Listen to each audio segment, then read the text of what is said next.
Strait of Hormuz being closed is also to the benefit of Russia to fund this war. So we need to do definitely more on this. And then, of course, we will discuss Middle East and everything. What is happening in the Middle East is also affecting Ukraine. It's affecting other partners. And there, the main topic will be how to keep the Strait of Hormuz open. During the weekend, I also had talks with UN UN Secretary General. I had talks with Antonio Guterres about whether it was possible to also have the same kind of initiative like we had the Black Sea initiative, how to get the grain from Ukraine out, because the closure of Strait of Hormuz is really dangerous for the oil supplies, energy supplies to Asia. 85% of the oil and gas through Strait of Hormuz goes to Asian countries, but it's also problematic for the fertilizers. And if there is a lack of fertilizers this year, there's going to be also food deprivation next year. So we discussed with Antonio Guterres how to make this happen. And then on our side, we have missions and operations in the region. We have ASPIDES. Of course, we will discuss with member states whether it's possible to really change the mandate of this mission.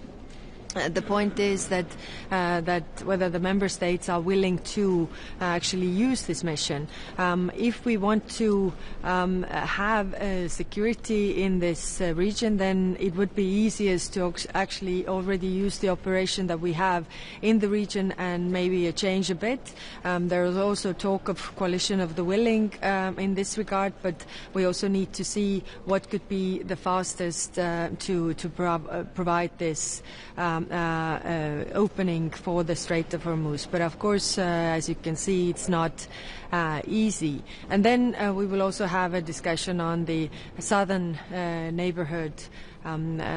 So there's also how these Middle East crisis affects southern neighborhoods. So we will also discuss this and many other topics. So please. The German foreign minister yesterday said that he doesn't really see that it's so necessary or that it would be very helpful to extend ASPIDES.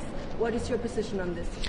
We will discuss this today. So we have proposals on the table. What could we do? But of course, we need to also have the member states on board. If the member states say that we are not doing anything with this, then of course it's their decision. But we have to discuss how we help to keep the Strait of Hormuz open. Do you have some updates on these attempts to negotiate with Russia? Because it was a visit of some European diplomats to Moscow, and there is some publication that they got a very not polite answer from Moscow proposition to have Europe as a part of the negotiation. And do you feel that Europe now is a part of negotiation in some way? Yeah.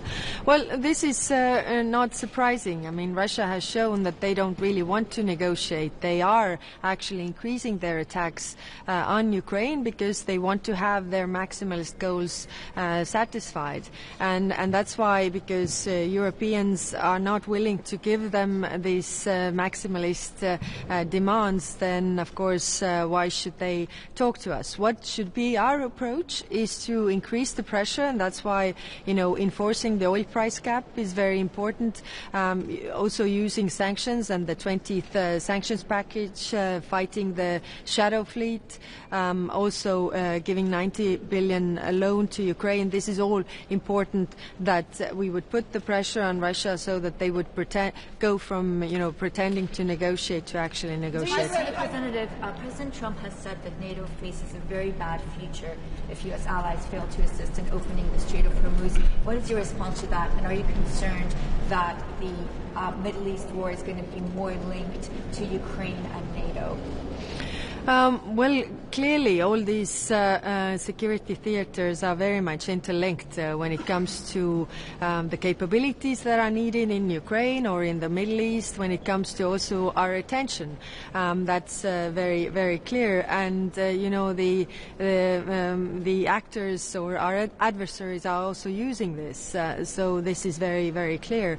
Now, it is in our interest to keep the Strait of Hormuz open, and that's why we are also discussing what we can do in this regard from the European side. How representative the U.S. colleagues on this? We have been in touch with the U.S. colleagues on different levels on this, but of course the situation is very volatile. After 2 weeks, the war between Iran, Israel, and America, how concerned are you the price in gas and petrol in Europe? Do you have enough supply food or energy for this year?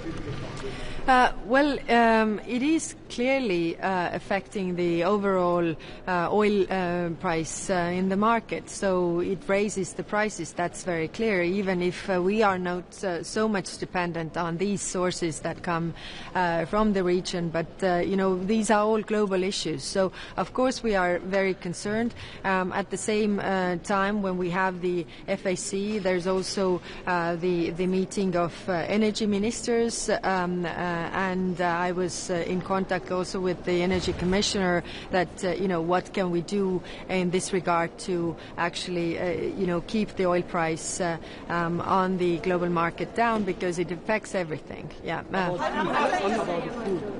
Yeah, and the food as well, because via the Strait of Hormuz, the food supply is equally concerning. And like I said, the fertilizers. So if it goes, or if it is blocked and the fertilizers don't get through, then there will also be food deprivation in Africa, for example. So that's why I also discussed this with the UN Secretary General. One question on Hungary. What can you say about Georgia?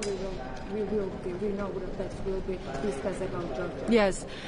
We are discussing Georgia, and of course the situation is getting more serious, and that's why from the 6th of March we have this implementation of the visa ban for diplomats. But we will discuss what more can we do, because Georgian government is definitely not going to the right direction. You mentioned two sides. Mission about Strait of Hormuz. You mentioned the EU mission, and you mentioned the coalition of the willings. Taking in consideration that having structure of command already in operation, why should you talk about European coalition of the willing? Or is it something the Americans want to take credit for? No, I was referring to the French initiative regarding the, putting together the coalition of the willing. I think these two things could go hand in hand. We already have the Operation Aspides, where we have the chain of command and everything is in place. But I think, if there's also a coalition of the willing, these can also complement each other. But like I said, we will discuss this today during the meeting. How do you want to convince Hungary to keep the 90 billion credit for Ukraine? And if it's not going to happen, what's your plan? This is really enforcement of the decisions that have been already made on the leaders' level. Also, Hungary agreed to this decision. So it is enforcement of these decisions. I know that President Costa and President von der Leyen are dealing with this. We will also have UCO at the end of this week. So hopefully we will push also Hungary to accept, or not accept, but actually stick to the agreements that they have also made. High Representative.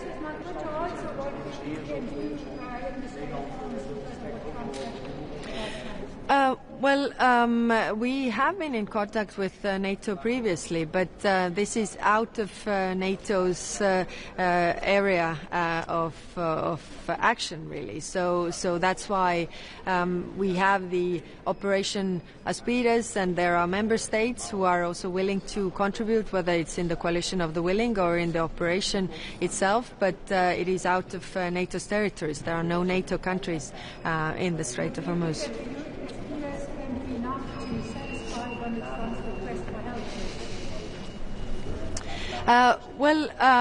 We first have to discuss what the member states are willing to do in the Strait of Hormuz. There is also discussion that there could be element when the big fighting is over. But of course, the needs to open the Strait of Hormuz are there right now. So we will discuss this today. Okay. Representative, please. Do you see these internal domestic Polish discussions about potential Polexit dangerous, especially for EU and especially for Ukraine, as Poland is the main logistical hub for Ukraine? Yes, I haven't followed these discussions in details, but clearly Poland is a very strong European member state and really in the eastern flank, their support to Ukraine, but also being logistical hub for Ukraine has been extremely important. So I hope it remains that way. Good, thank you. Thank you.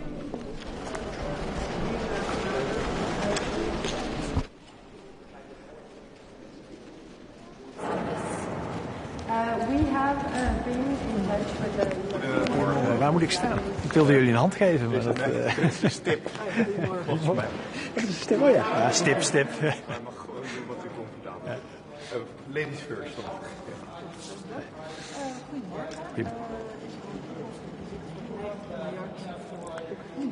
Nou, natuurlijk ligt dat op dit moment op tafel. Die oplossing is helaas nog niet in zicht. Maar u kunt erop rekenen dat wij ook als Nederland eraan zullen bijdragen om die druk ook vandaag weer verder op te voeren. Want een besluit daarover is heel hard nodig. Oekraïne heeft onze steun nodig. Dat een aantal landen alvast een stuk van het geld aan Oekraïne gaat overmaken in aanloop naar een definitief besluit. Natuurlijk liggen in dit soort gevallen alle opties op tafel. Maar onze insteek is echt om de druk op Hongarije op te voeren, zodat er uiteindelijk een besluit komt. Wij moeten dit echt als Europa breed samen doen. Dus daar gaan de gesprekken vandaag ook over. Dan Trump. We gaan even de andere kant op. Hij heeft gezegd de NAVO komt in zwaar weer. Als de EU niet... de NAVO komt in zwaar weer als de bondgenoten niet meer gaan doen om de straat van Hormuz te beschermen. Wat vindt u van die uitspraak? Nou ja, we zien natuurlijk, we hebben grote belangen bij wat er in de straat van Hormuz gebeurt, wat er in de brede regio gebeurt. We kennen ook de vraag van Trump en overigens ook vorige Amerikaanse regeringen aan Europa om meer te doen in NAVO-verband. Maar voor deze specifieke actie in de straat van Hormuz, daar gaan we echt verkennen wat er eventueel kan, wat de vraag is, wat er mogelijk is. Dit zijn zwaarwegende besluiten en het moet ook überhaupt mogelijk zijn en impactvol zijn. Dus dat is op dit moment, daar ligt ook nog geen besluitvorming voor. Maar er zijn maar wel een aantal opties, hoorden we net van Callas, rondom de Alspides in ieder geval. Heeft u die opties ook al gezien? Ja, ik ga me ook vandaag laten informeren over die opties, maar er ligt nog geen besluit voor. Toch over dat Trump de NAVO erbij haalt. Is het wel een NAVO-taak of een NAVO-onderwerp? Op dit moment is het natuurlijk zo dat heel veel delen van de wereld, zowel NAVO als niet-NAVO-partners, met zorg kijken naar wat er in de straat van Hormuz, maar in de brede regio gebeurt. Dus dat je kijkt met internationale partners wat er zou kunnen. Dat lijkt me ook logisch. Alleen tegelijkertijd, ik zie ook niet 1, 2, 3 dat als we een aantal schepen sturen dat het opgelost is. Het is een hele gevoelige, hele sensitieve situatie. Dus we eerst laten informeren, kijken wat iedereen wil, wat de wensen zijn en wat er überhaupt eventueel mogelijk is. Ja, nu is u zei het zelf al, die vaarroute is belangrijk voor Nederland. Er varen schepen onder Nederlandse vlag. Het is een vaarroute naar de havens van Rotterdam en Amsterdam.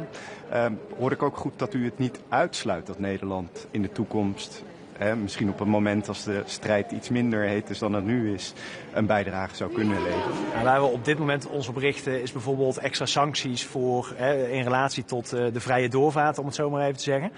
Dat is waar wij ons op richten. Tegelijkertijd snappen we echt wel dat dit onderwerp op tafel ligt. Nederland wil nergens voor weglopen, maar dit is echt niet zomaar een besluit wat je neemt. En bovendien, we moeten echt eerst laten informeren. Dit is zo sensitief. En zoals ik net al zei, het is ook ook niet zo dat, kijk, als we een knop zouden hebben en hem indrukken en dan is het opgelost, dan zouden we dat graag doen. Maar dat is nu absoluut niet het geval natuurlijk. Het is een hele gevoelige situatie, kans op escalatie is groot.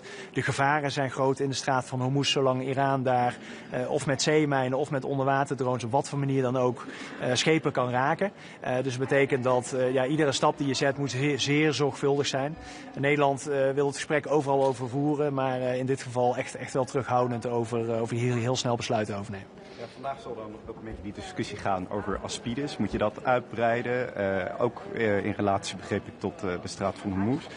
Maar dan vraag ik me toch wel af, is de EU de juiste vereniging om dit te doen? Aangezien de Franse president, normaal altijd van de Europese aanpak, vorige week op Cyprus zei van, moeten we dat misschien in de toekomst gaan doen met Europese en niet-Europese landen? Ja, ik denk als het om onze veiligheid gaat dat we nooit alleen moeten kijken naar de Europese Unie. Dan moeten we dat echt met bondgenoten, ook onder de NAVO bijvoorbeeld doen, maar ook met andere bondgenoten. En laten we daar rustig kijken wat hier mogelijk is, wat de verschillende wensen zijn. En daar ga ik me vandaag ook over laten informeren. Denkt u dat überhaupt de lidstaten het eens zouden kunnen worden met 27 over een uitbreiding van een EU-operatie naar die toch wel gevaarlijke straat van Hormuz? Ik denk dat de geschiedenis heeft geleerd en de toekomst waarschijnlijk ook dat het heel lastig is om over elk onderwerp überhaupt met 27 overeenstemming te bereiken. Dus dat zal over dit soort sensitieve onderwerpen ook zo zijn. When 20th package of sanction could be adopted against Russia? When 20th package of sanction could be adopted?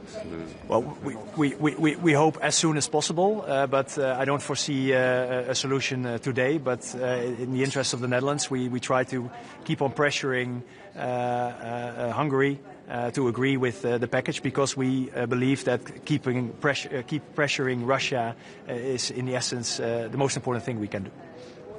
Ja, de uitspraken van de Wever, misschien was het net, maar ik was even in de war. Bart de Wever heeft gezegd, laten we vooral onderhandelen als EU met Poetin, ook zodat we de goedkope olie kunnen weer gaan gebruiken. Wat vindt u daarvan?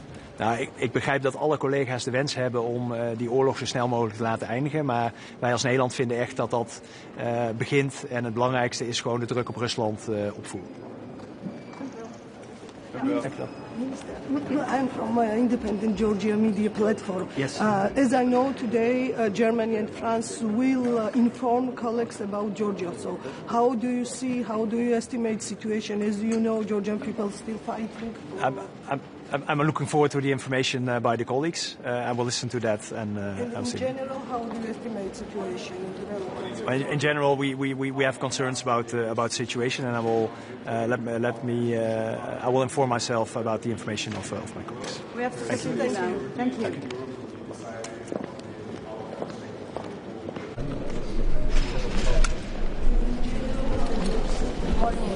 Morning, everyone. Our main task today is to keep attention on Ukraine. Our attention should not drift to other regions in the world, because the security of Europe will be decided on the outcomes of the war of aggression against Ukraine. So we have to concentrate. And by doing this, we have three tasks today for FAC meeting. First is 90 billion support package to Ukraine. Second is 20 sanctions package. And third, that is continued exploitation and manipulation with the right of veto by Hungary. We should also address it very directly. We cannot allow ourselves being paralyzed by doing this, and we cannot allow to use European instruments for the purposes of internal political processes, be it elections or anything else. So in addressing this, we should put the pressure on Hungary to change their position, not vice versa. I hear the talks that there should be, as an alternative, bilateral tracks of supporting Ukraine. Maybe member states can do this instead of European institutions. We say no.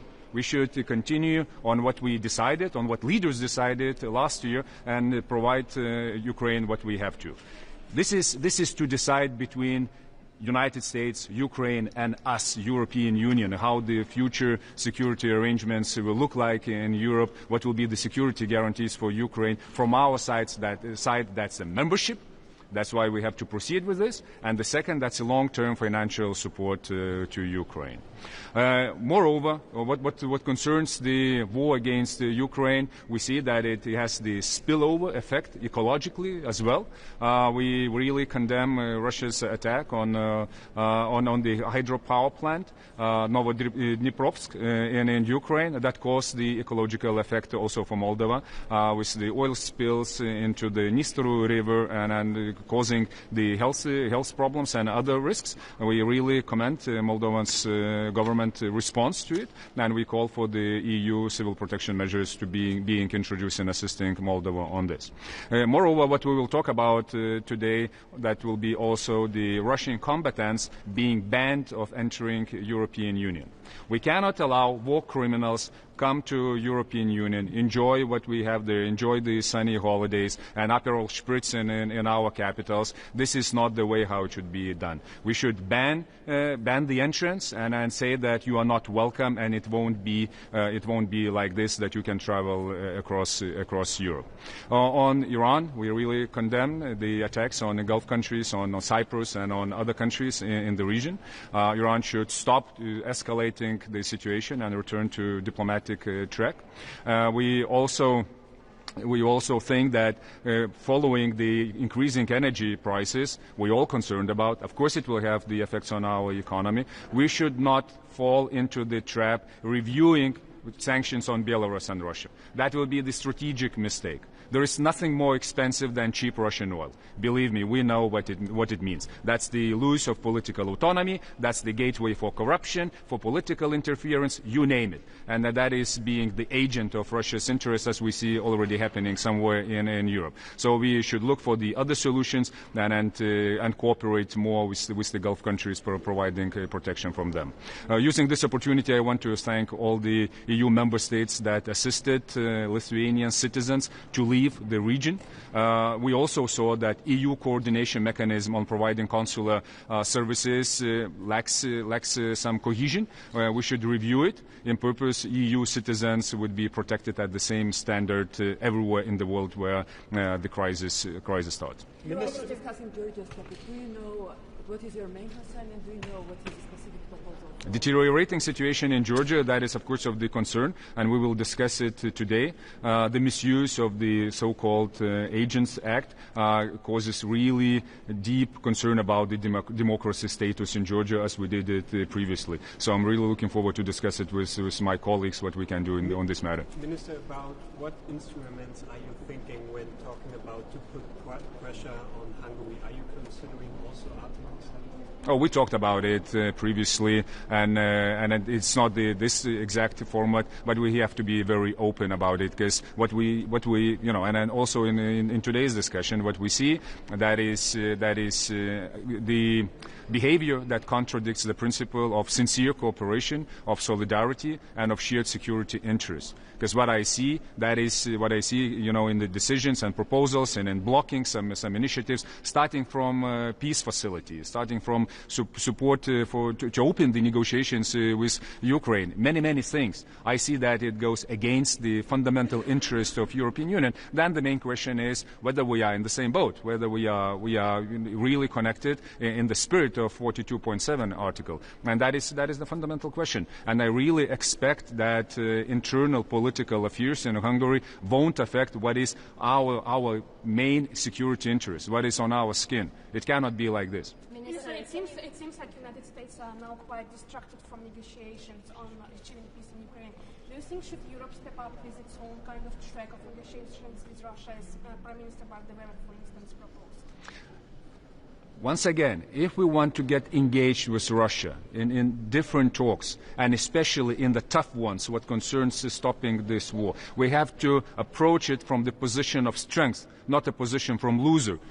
You cannot start negotiations by stating that, oh, we have nothing else in our hands, let's talk. I know what Russians will tell us. We know their demands coming back from 21, and that will be not only related to Ukraine, that will be related also to us and to the deployment of the forces and many other things. So we have to collect our strength, and our strength is a long-term financial support. That is the absolutely fast track for Ukraine to become EU member state, and frozen assets. we shouldn't forget that we still have this issue unsolved. Yes, we covered it with 90 billion, but we have to talk about it. When we will have these instruments, when we have the sticks in the hands, then I believe that we can talk with the positive result with Russia, but not now. Thank you. Thank you.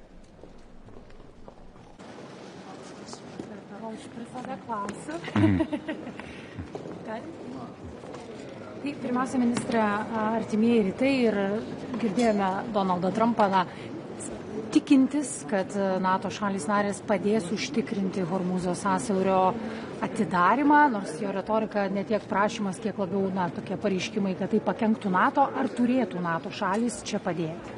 NATO šalis turėtų svarstyti, kai arba jei toksai prašymas būtų gautas iš Jungtinių Amerikos valstijų, tai nėra vien tik tai vėliavos pakelimas, gerai kažką darom ar nedarom. Reikia matyti ir visą operacinę aplinką ir pajėgumus, kokiais mes galėtume prie to prisidėti. Mes atmesti, be jokios abejonės, tokios minties diskutuoti tikrai negalime. Ir aš tikiu, kad tai ką organizacija geriausio turi NATO, planavimo mechanizmus, ko niekas neturi, nei ES, nei kas nors kitas, tai tikrai galėtume įdėti tas opcijas ir pasitikrinti, kaip tai galėtų atrodyti. Aš to neatmešiu. Bet karinė prasme, čia vis tiek reikėtų turbūt gilesnės diskusijos.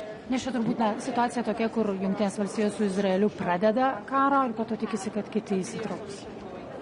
Mes turėjome ne vieną situaciją, kuri eskalavosi iki tokio lygio, kai reikėjo ir sąjungininkų jau įsitraukimo, ir, ta prasme, kaip ir tarptautinių organizacijų įsitraukimo. Dabar matėme paramą dvišalių pagrindų teikimo Jungtinėm Amerikos valstijom. Jeigu norės tarptautinės organizacijos paramos, žinoma, kad mes svarstysime. Jungtinės Amerikos valstijos yra pagrindinė NATO valstybė, kurios pajėgumais remiasi labai daug kas. Atgrasimas, mūsų visi planai ir panašiai. Tai žinoma, kad mes turėtume tai svarstyti. Žiūrint ne NATO, ES kontekste, kas šiandien apie artimuosius rytus, kokių tų sprendimų ieškoma, kokio kryptim? Tai kalbėsime, kokie mūsų tolimesni veiksmai. Vienas iš jų tai yra sankcijos Iranui ir Irano šešėliniam laivynui. Mes suprantame, kad jisai yra ir matome, kad jisai vis dar operuoja pasaulio vandenyse. Taip pat papildomi mechanizmai, kurie leistų išvengti sankcijų apeidinėjimų. Tai apie ką mes turime šnekėti, tai yra visiškas solidarumas su įlankos valstybėmis, kurios yra atakuojamos šiuo metu, kur Lietuvos Respublikos piliečių vis dar yra pasilikusių, kurie nenori išvykti. Taip pat kalbėsime apie konsulinius mechanizmus, kaip mes padedam savo piliečiams esantiems krizinėse regionuose, konflikto zonose. Apie tai kalbėjau netiesioginio susijungimo būdu, nuotolinio susijungimo būdu, kai vyko ekstra užsienio reikalų tarybos posėdis. Dabar aš vėl apie tai kalbėsiu. Tada žadėjom koordinuotis ir mes tikrai iki galo gerai koordinavomės. Mano atsakymas ne, tas netenkina, vyko varžybos. Ir taip pat kokios mūsų diplomatinės priemonės spausti Iraną nustoti eskaluoti visą situaciją ir išnaudoti diplomatijos takelį. Artimieji rytai akivaizdu užgožia karą Ukrainoje, bent pastaruoju metu, kaip nepamesti to dėmesio, kaip sugrąžinti tą dėmesį. Tai, kas užsienio reikalų taryboje svarstoma, tai pirmų klausimų yra Ukraina ir mes neleisime to klausimo nustumti tol, kol jisai nebus ilgam ir taikiai išspręstas, niekur kitur. Suprantame, kad dėmesys yra dėl to, ką tiesiogiai patiria valstybės per ekonomiką, per bendrą nestabilumą ir artimiesiam rytam, dėl augančių kūro kainų, dėl nežinomybės, kaip ilgai visą tai tęsis. Tas yra natūralu. Tačiau dar ką irgi šiandien tikrai sakysiu savo kolegoms, kad mes neturėtume daryti strateginės klaidos ir peržiūrėti sankcijų Rusijai ar Baltarusijai. Tokiu būdu siekti trumpalaikių periodų susimažinti naftos kainą, nes tai būtų didžiulė strateginė klaida vidutiniu ilguoju laikotarpiu. Mes turime tęsti tai, ką mes darome dėl Ukrainos. Čia turbūt ir būtų atsakymas. Visos priemonės, kurias norėtume taikyti artimiesiems rytams, turėtume prasukti pro Ukrainos filtrą. Ar tai mums padeda ar nepadeda? Kalbant apie tą spaudimą, ar jūs turite vilties, kad tiek 20 sankcijų paketas, tiek 90 milijardų paskola kažkaip galėtų įveikti tą veto Vengrijos, kol nesibaigs rinkimai Vengrijoje? Yra ir kitokių sprendimų, ir apie tai mes irgi šnekamės, tiek teisiškai, tiek politiškai kitokių. Europos komisija gali pritaikyti ir kvalifikuotos daugumos procedūrą, tuo pagrindu, kad jau buvo lyderių sprendimas, kitas pagrindas yra svarstyti kaip ekstra reikalaujantį sprendimą, kai irgi komisija gali greitai reaguoti. Tai apie tai irgi išnekėsime. Taip, lūkestis yra, kad pagaliau pasibaigs rinkimai ir čia ne apie rezultatą eina kalba, o tiesiog, kad pagaliau jie pasibaigs ir tada galės nuimti Ukrainą Ukrainos klausimą, kurį pasidarė pagrindinė politinė vėliava Vengrija, bet aš čia didelių lūkesčių, prisipažinsiu, neturiu. Bet vakar girdėjom ir Belgijos premjero kalbas, kad galbūt Europa turėtų pradėti diskusijas su Rusija, dėrybas su Rusija ir tuo pačiu, kaip tam tikrą prasme, dylą pasiūlyti dėl pigesnės energijos pirkimo. Jūsų užsienio reikalų ministras skeptiškesnis, kaip jūs tai žiūrite? Čia ne dylas. Tai yra tai, ko mums reikia. Neapsigaudinėkim savęs. Jeigu mums reikia pigesnės naftos ir įsivaizduojam, kad mes galime kažką tai dar išgauti iš Rusijos, dar tai, kad jie padarytų nuolaidas Ukrainoje, tai yra tiesiog arba strateginė kvailystė, arba trumparegystė. Aš kitaip to įvardinti negaliu. Nieko nėra brangiau, negu kad pigi rusiška nafta. Ir mes jau tai savo istorijoje matėme. Per visokiausius tarpininkus, atkatus, korupcijas, ko tik tai norite. Ir visą tai aš matau atsikartojant kitose Europos valstybėse. Tai to tikrai nereikia ir negalima daryti. Nori tai daryti su Rusija, einam daryti su Rusija. Susitarkime, ką mes norim pasiekti. Susitarkime, kokie bus mūsų įrankiai. Susitarkime, ko mes galim pagrasinti. Pasimkime rankas tos 200 milijardų išaldyto turto. Ir tada eikime šnekėtis. Ir taip pat pasakykime, ko mes tikrai niekada nesiderėsim. Tai nesiderėsim dėl saugumo garantijų Ukrainai, dėl Ukrainos vietos Europos Sąjungoje, dėl teritorinio vientisumo principo, dėl suvereniteto. Ir tada eikime ir šnekėkime dar su savo reikalavimų sąrašu. Ko mums reikia iš Rusijos? Patrauktų savo pajėgas galų gale iš kaiminių valstybių ir nustotų grasinti branduolinių ginklų. Va tokius, kai turėsime reikalavimus, aš tada patikėsiu. Bet dabar aš ką matau, tai trypčiojimą ir balos po savim darimą. Ir tai nėra stipri pozicija. Vidaus šiek tiek politika pastebi ir koalicijos partneriai išaugusi premjerės vaidmenį užsienio politikoje, kiek jūs tarpusavyje dalinantis tą užsienio politiką, kiek čia premjerės iniciatyva? O aš tą ir sakiau, ir kartoju, ir tikrai ir užsienio reikalų ministerija tam reikalui mobilizuoju, tam, kad premjerė būtų ne tik tai, kad aktyvi užsienio politikoje, bet kad ir turėtų stiprų Lietuvos pozicijų paketą, stiprius argumentus ir galėtume drauge kaip komanda Lietuva stipriai atstovauti mūsų interesą. Aš čia jokio nematau nei čia konkurencijos elemento, nei išsiskiriančių pozicijų. Viskas yra sukoordinuota ir puikiai veikia. Tai kiekvieną kartą, kai yra tik tai noras įsitraukti, sudalyvauti, išnaudoti kažkurią tai terpę, kokia jinai bebūtų, ar per partinę liniją, ar per vyriausybių bendradarbiavimo liniją, ar dar kokius nors, aš esu tik tai už tai. Tai reikia daryti. Ir man atrodo, tos Lietuvoje tos dirbtinai keliamos tokios įtampėlės, neva, kad čia yra nesutarimai, neprideda bendram, sakykime, tokiam bendrai nuomonė, kad mes esame vieningi, nors iš tikrųjų mes esame vieningi. Iki.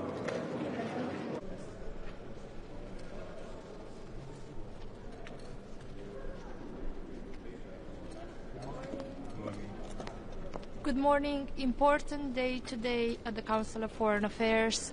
From Romania's perspective, our key objectives are concerning de-escalation of the situation in the Middle East so that we ensure that the pressure felt on the energy prices for our citizens is just a short-term one and that we have a clear solution going forward.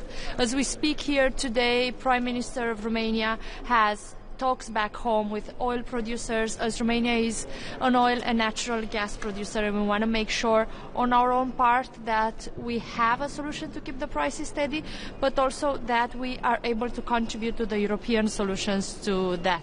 In terms of Ukraine's need for support, Romania's position is very clear that the 90 billion loan needs to be dispersed fast, and also it is a good thing that we have decided together in the European Union to prolong for 6 months the current sanctions that are in place for Russia, but more needs to be done to increase the pressure there, especially as Russia now has an extra income source in terms of the oil income that was not at the same level before.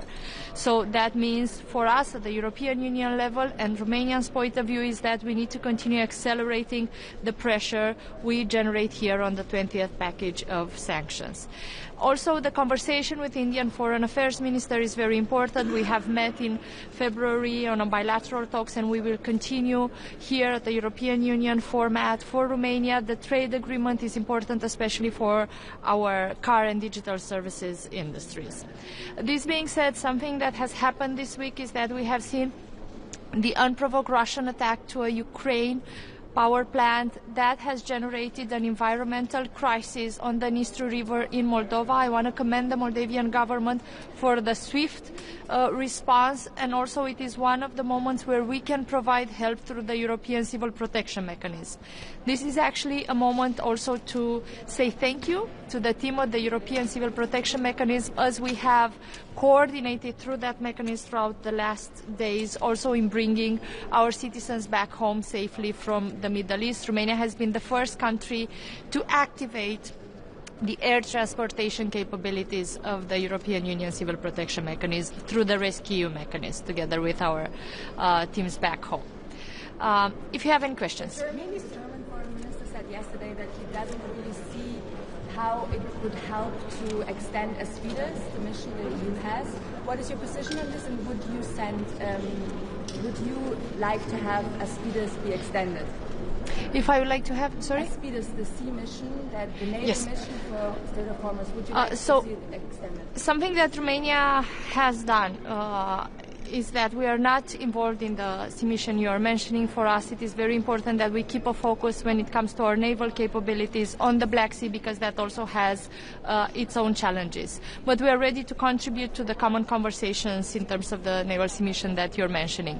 In terms of defense, though, it is very important to understand that the Middle East crisis also generates extra risks outside of the region. Something that we have done in the last days is, together with the United States, we have increased our defense capabilities.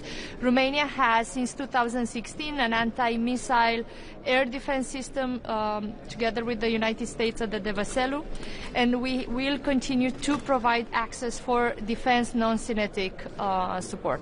Minister, today French and German colleagues will inform you about movements in Georgia, so what's your expectations, because you know situation in Georgia is not very good regarding to civil society, media, and the movement regarding to European path. Yes, we have been clear about the fact that Georgia needs to take the proper measure to ensure protection of its democracy, of its democratic institutions and processes.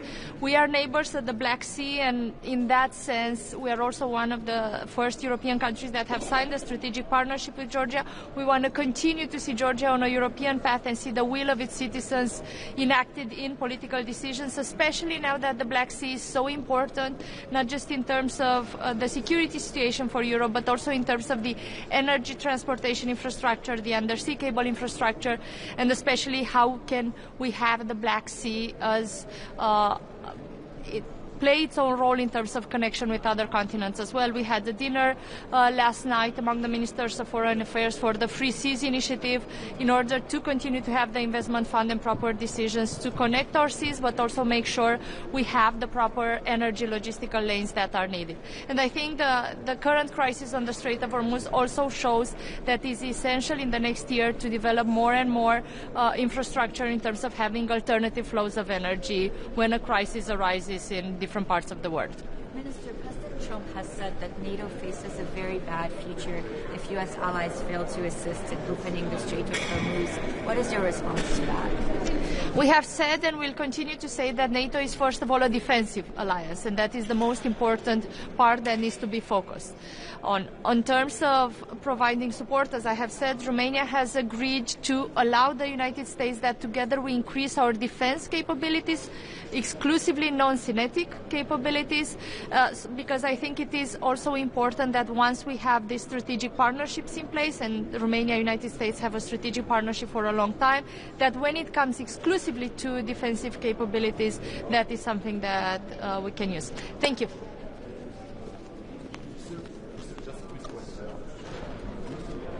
I have answered that question before. Thank you.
Good morning. Thank you. So let me just first say that coming from Cyprus, things are all back to normal. All business, including EU business, resumes, and all informal councils to be held in Cyprus between April and June will be held in the normal way. Cyprus is and remains a safe and secure place to be, and it will always be part of the solution in any crisis around the area or around the EU. With respect to today's agenda, it comes at a timely manner with increasing energy prices. EU is in a difficult situation due to the fact that we do rely on fossil fuels and we are exposed to external shocks, which is something that we'll be looking at. We'll be concentrating today on the grids package.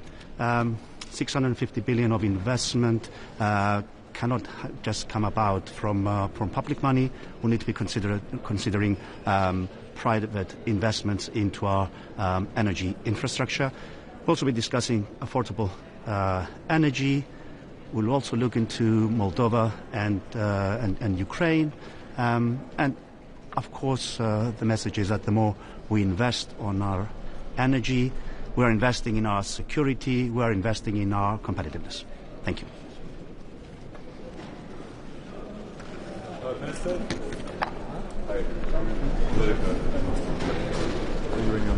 Do you expect the war, could it overshadow the discussions around the implementation of repower? Because obviously there have been some calls from Hungary and Slovakia to maybe weaken it, or to even go back to Russian gas or any of this. Do you expect that resolve to cut off Russian gas to sort of remain, or could there be any... Well, it's not on the agenda. I wouldn't expect to go into that during the course of the day.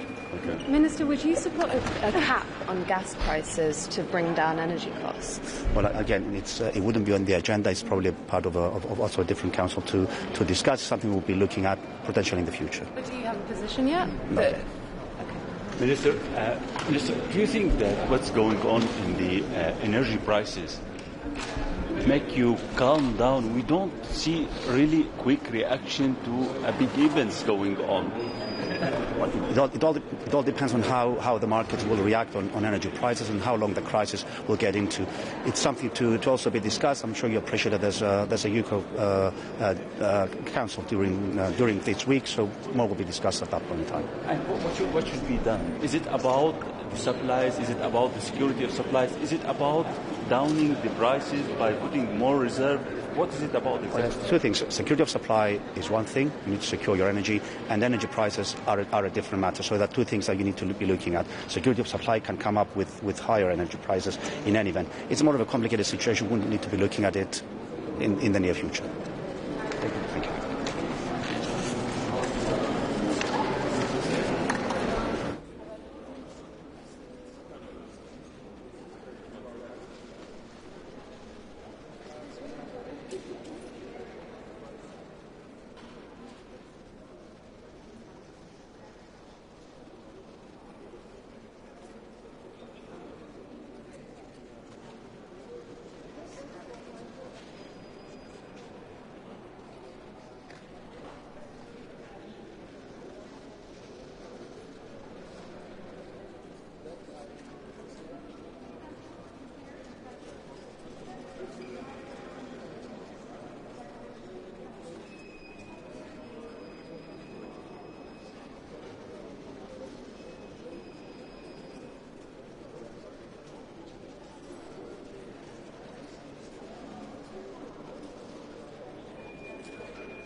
Guten Morgen.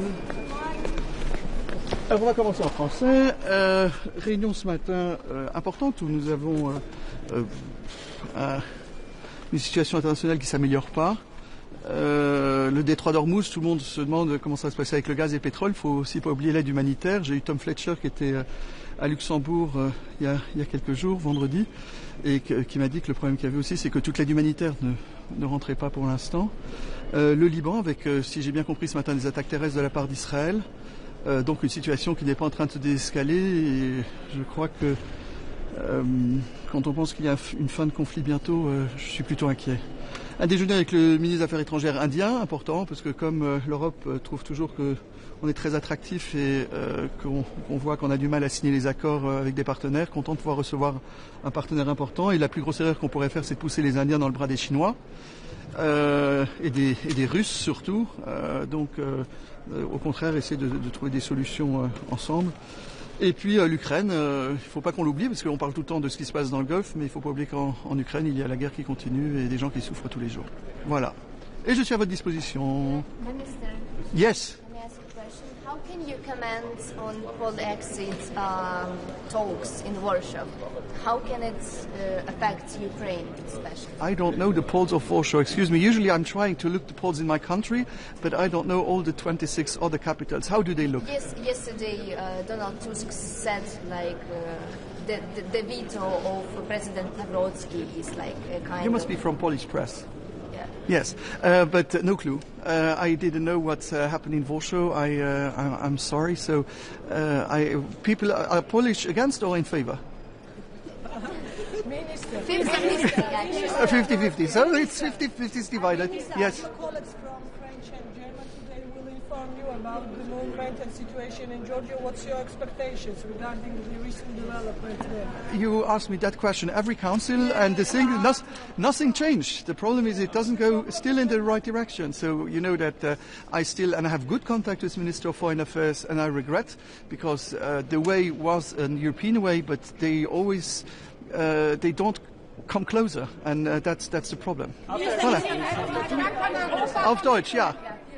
Bitte schön. Also Trump zieht ja jetzt gerade die Fäden zusammen zwischen NATO-Beistand und Strait of Hormuz. Also er sagt, die Länder müssen ihm helfen, Strait of Hormuz, sonst schaut es schlecht aus für die NATO. Was sagen Sie dazu? Was ist Ihre Antwort? Also ich bin nicht der Kriegsspezialist, aber ich will noch nur erinnern, dass normalerweise die NATO da ist, wenn einer der Mitglieder der NATO angegriffen wird. Und ich will nur daran erinnern, dass hier keiner von uns direkt angegriffen wurde. Und Zypern ist das einzige Land im Moment, was EU-Mitglied ist, was von Raketen getroffen wurde. Aber Zypern ist nicht Mitglied der NATO, wenn ich mich nicht irre. Deswegen also im Moment gibt es nicht eine Ursache für Artikel 5 zu invokieren. Aber wie gesagt, Erpressung ist auch nicht das, was ich wünsche. Ich hoffe nur, dass wir uns bewusst sind, dass wir im Hormuz-Detroit wirklich ein Problem wird. Nicht nur kurzfristig, aber auch wenn die Iraner jetzt Minen legen, dann wird es auch langfristig und mittelfristig ein Problem sein. Und das, was mir aber am meisten Sorgen machen, wir reden nur über Petrol und Gas.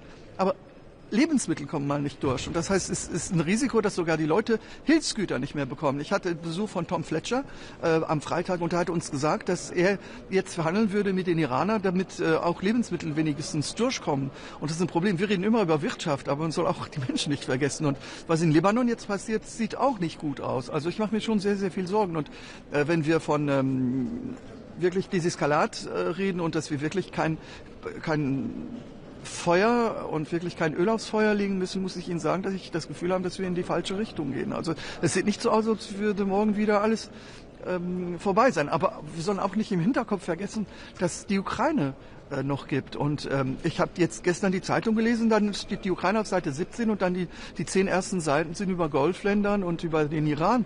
Aber ich glaube, hier ist einer, der sich wirklich freut. Der sitzt in Moskau und der isst Popcorn. Das ist der Putin. Der sitzt doch, der bekommt jetzt mehr Geld mit Gas und Petrol aus Russland. sein Geld fließt nur rein und ich weiß nicht, ob Präsident Trump sich nicht bewusst ist. Einer sitzt da, isst Popcorn und wird immer reicher und das ist der Putin für sein Land. Und das ist eine Kriegsgeld nachher, die sie benutzen gegen die Ukraine. Das heißt, das soll man auch nicht vergessen. Fangen wir hier an. No question, yes. Wie sollte die EU jetzt am besten mit Ungarn umgehen? Welche Möglichkeiten bleibt es jetzt noch, Ungarn zu überzeugen, die 90 Milliarden für die Ukraine zu bestätigen? Also mit der Ukraine ist es ja wirklich immer, ich habe das Gefühl immer, wir werden wirklich so beim Teppichhändler. Sehr oft muss man ihnen was geben, damit sie was geben. Letztes Mal, sie haben immer Ursachen. Letztes Mal war es die ungarische Minorität, jetzt ist die Pipeline und die finden immer irgendwelche Ursache. Ich muss Ihnen zugeben, dass ich wirklich ich bin jetzt im 13. Jahr hier. Ich bin immer mehr der Überzeugung, dass wir bei vielen, vielen Fragen wirklich die qualifizierte Mehrheit brauchen, nicht mehr die Einstimmigkeit. Wir sehen es ja. Ungarn, wir sind jetzt seit seit Jahren sind wir wegen Ungarn blockiert. Und ich finde, deswegen haben wir auch das Gewicht, das wir haben. Weil wir einfach diese Einstimmigkeit haben und, also für Kaya ist es schrecklich. Weil die möchte Sachen entscheiden und dann braucht sie die 27 Zusage und das ist wirklich kein einfacher Job und meistens ist das kleinste, geringste, was wir dann fertigbringen, zusammen uns zu vereinen und das ist nicht schön. Also wie gesagt. Would you support changing the mandate of ASPIDES to allow for an EU operation in the Strait of Hormuz? I will discuss now with the colleagues inside, but the fact is for the moment the EU is not directly part of the situation. So we need to decide if we are going to be part or not. That's an important decision. And don't take it bad. I usually don't recommend to other countries to what they have to do military. I think I have one of the smallest army in Europe with 800, 900 soldiers, so I don't want to give advices to the others. Don't take it bad. Your sign-up would be needed too. Yes, if with satellites and with communications, we are very happy to be useful. But don't ask with troops and with machines. I share half plane with the Belgians, so you know everything.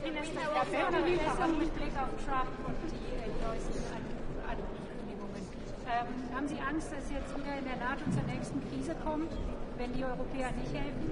Also eins muss der Mr. Trump aber verstehen. NATO ist vielleicht im Interesse der EU, aber es ist auch im Interesse Amerika. Und wir sind ja stärker zusammen. Und ich kann es mir ja nicht vorstellen, dass der Donald Trump, der Fossoyeur, wie nennt man das auf Deutsch, der die Leute... Höhere Gewalt. Nein, Fossoyeur, der die Leute begräbt. Totengräber. Ich glaube nicht, dass der Donald Trump Totengräber der NATO sein möchte und er soll auch nicht vergessen, dass wir sehr, sehr viel bei ihm bestellen. Also im Moment hat Europa so viel Verspätung, dass wir sowieso seine besten Kunden sind. Also ich glaube, es ist schon im Interesse der USA, dass wir noch immer die NATO beibehalten und die nicht begraben. Das war richtig, aber kompliziert. Ja. Dass man mit Putin widerspricht, was sagen Sie dazu? Ja, ich habe das immer gesagt. Wenn wir einmal eine Lösung brauchen, müssen wir mit ihm reden. Aber wer? Und wie? Mit wem? Und ich glaube, die Frau Kallas, das wird kompliziert sein. Das ist wirklich sehr schwer. Und ich glaube, man würde der Frau Kallas auch keinen Dienst leisten, wenn man ihr dieses Mandat gibt. Aber es gibt genug Regierungschefs und Präsidenten, die da am Tisch sitzen und bestimmt das gerne machen. Ich habe es vor Jahren gemacht, als ich Regierungschef war. Und da wurde ich kritisiert von Polen und von anderen baltischen Ländern, die gesagt haben, ich wäre zu klein für sowas zu tun. Das ist auch ein Problem, weil diese Leute haben nicht verstanden, dass nicht die Größe des Landes oder die Stärke des Landes die diplomatische Möglichkeit machen, um mit jemandem zu verhandeln. Und die haben gesagt, ich wäre zu klein, ich soll das aufhören. Und für mich ist eben die persönliche Beziehung, die man zu jemandem hat, die wichtig ist. Und ich bin der Überzeugung, dass es bei den Tops irgendeiner gibt, der diese Fähigkeit hat. Aber wenn man nicht redet, wird man auch keine Lösung finden. Und im Moment wir verhandeln und wir sind total abwesend. Also eine gute Lösung ist es auch nicht. Ne? Und in welcher Linie kann Europa mit der Iran mitverhandeln und da vermitteln? Also ich sehe heute, ich habe jetzt ein Treffen, aber heute Nachmittag sehe ich auch mit dem belgischen Außenminister all die Botschafter der Golfstaaten heute Nachmittag, damit die uns briefen. Ich habe auch permanenten Kontakt mit den Ländern aus den Golfstaaten, also mit den Außenministern. Ich hoffe, dass wir, es kann wirklich, man soll auch nicht vergessen, dass die iranischen Drohnen Europa treffen können. Man soll das nicht vergessen. Die können bis 2000 Kilometer fliegen. Das heißt, bei uns ist Iran auch eine Gefahr. Und wir sollen und Indien wird uns jetzt erklären, wenn ich richtig verstanden habe, dass sie 2 Boote durchbekommen haben, indem sie mit den Iranern was verhandelt haben. Aber auf der anderen Seite, jeder freut sich, wenn in Iran ein Regime-Change kommt. Aber auf der anderen Seite muss ich Ihnen sagen, ob Venezuela oder jetzt, also internationales Recht ist aber wirklich sehr, sehr klein geschrieben im Moment. Und wenn alle sagen, ja, Hauptsache der Maduro ist weg, Hauptsache der Khamenei ist weg, als kleines Land bin ich der Meinung, dass wir auch internationales Recht verteidigen möchten. Und da hat man schon aber auch ab initio schon ein Problem. Okay, ich muss hoch. Tschüss. I need to leave. Ciao.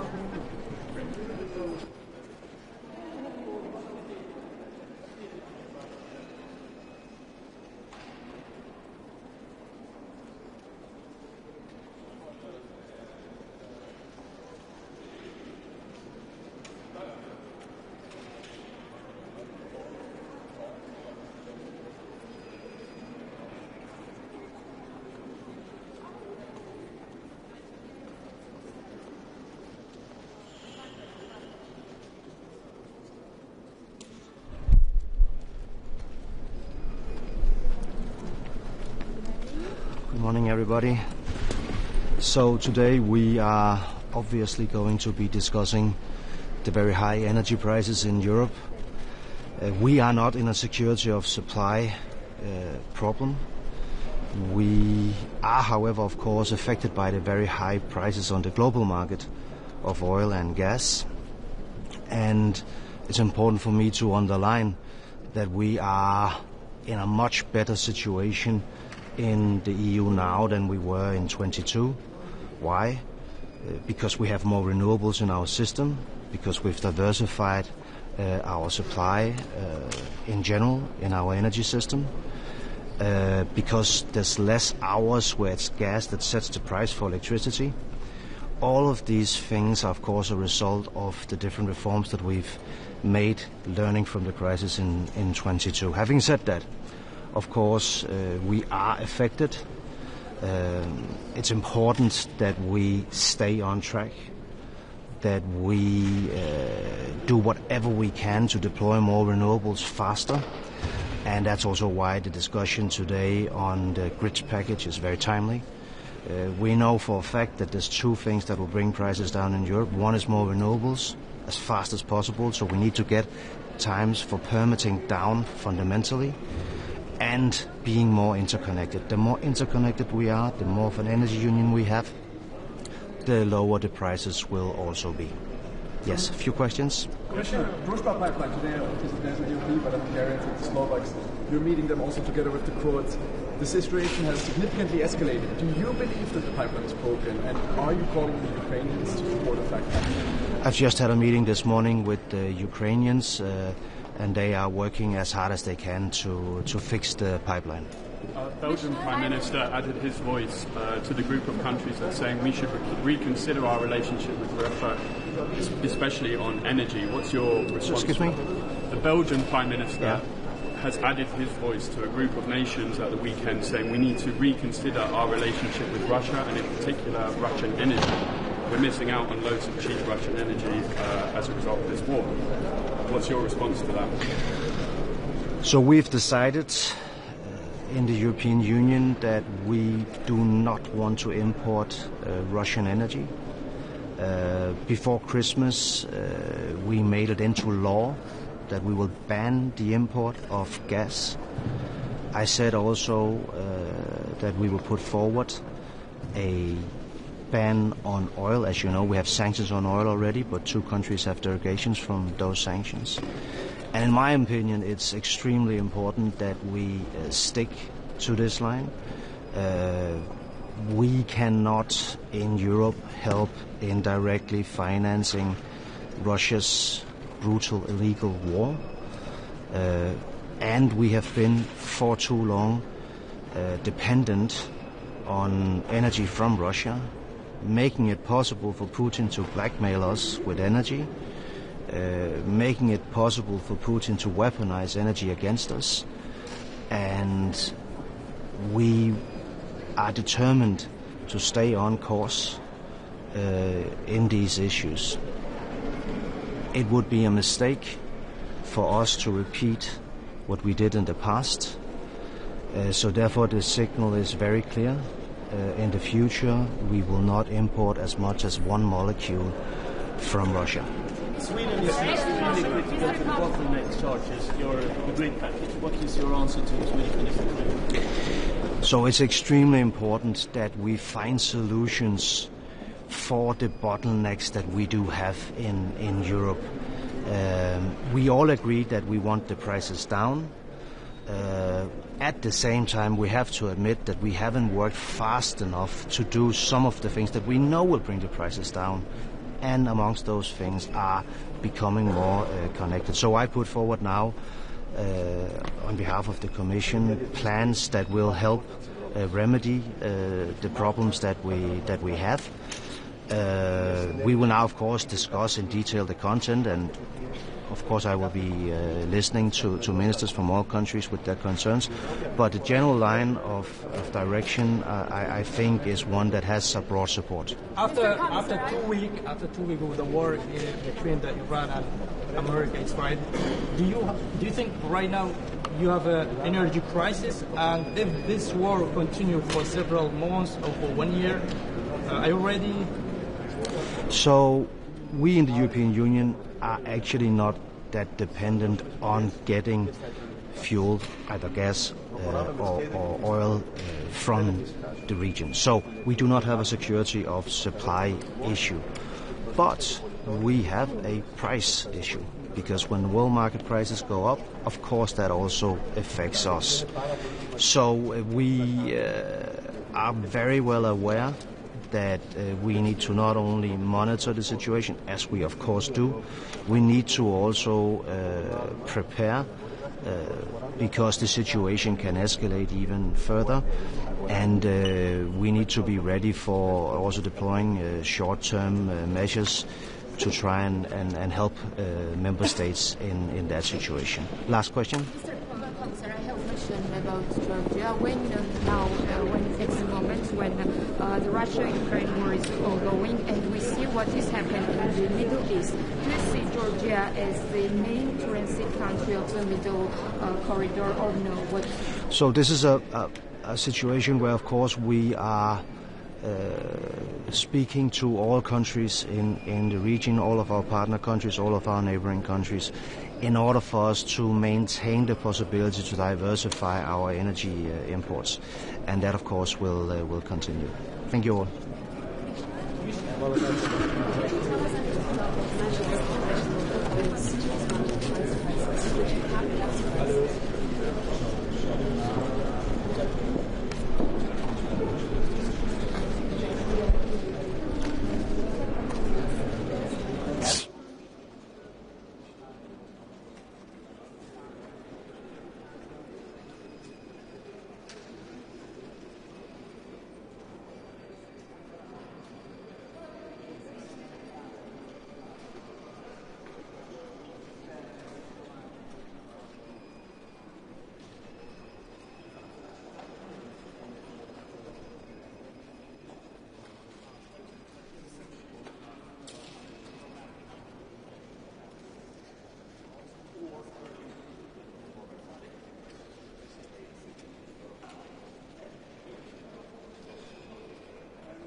Will propose to respond to the price crisis. Would you cap gas prices, for example? No. So now I will be speaking to the energy ministers today to hear their analysis of the situation, how serious it is. It's important for me to underline that we are not in a security of supply crisis. Very important, because that would of course mean the need for other measures. But we are in a price crisis, and the fact that the prices are so high is something that we cannot neglect. So I look forward to discussing this with the ministers today, and of course then later this week the leaders will also meet. We are looking at different types of measures. I cannot go too much into detail now. Just one important point I do want to underline is that we are not talking about structural changes to our energy system in Europe. What makes us better situated to handle the situation now than we were in 22 is that we have indeed managed to deploy far more renewables in our systems. So what we're looking at is targeted short-term measures, but I cannot go too much into detail on that now. Does that mean you're ruling out changing the electricity market design? We certainly have a very clear interest in keeping the electricity market design as it is now. We need the market to function, and we need to make sure that we have security of supply, which is what the marginal pricing system secures us. We need as low prices as possible, which is what the market forces secures us. And we are in a situation today where we, to a much larger extent than in 22, have a decoupling of the gas and electricity prices, because it's fewer hours where it's the gas price that sets the price for electricity. And a gas price cap? Could you comment on that? Just a question, that's it. Commissioner.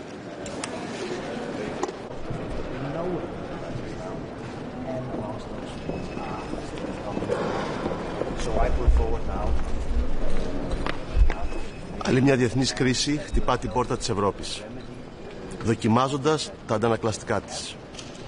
Οι τιμές της ενέργειας αγγίζουν κάθε σπίτι, κάθε επιχείρηση, κάθε πτυχή της καθημερινότητάς μας.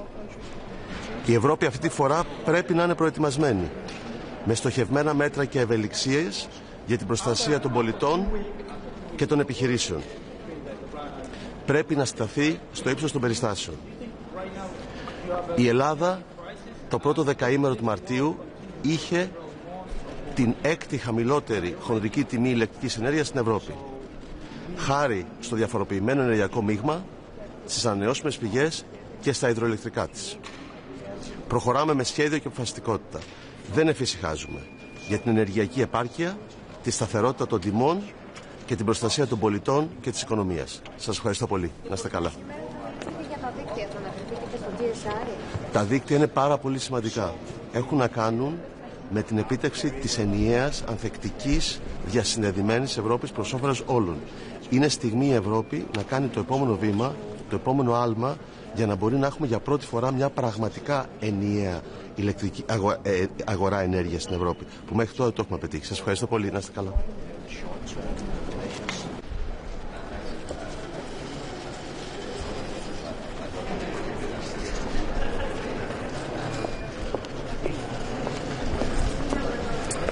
Bonjour à toutes et à tous. Évidemment, un Conseil européen sous tous les regards, vu la crise énergétique, singulièrement avec la guerre au Moyen-Orient, qui démontre une chose, la nécessité de créer des capacités de production d'énergie sur le sol européen.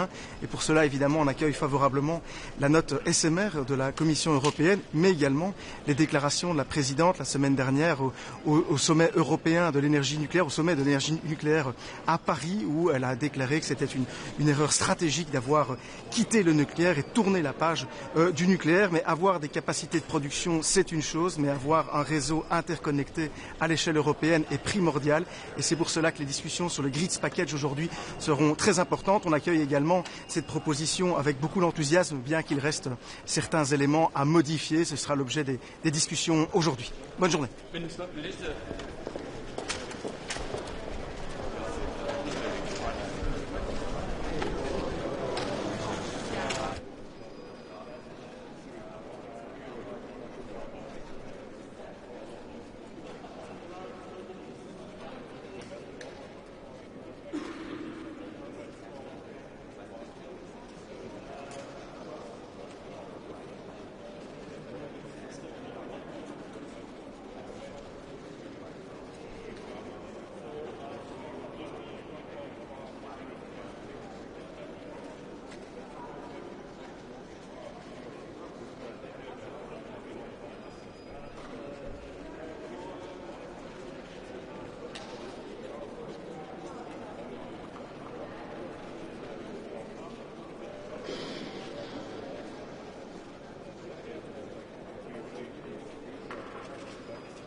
Morning.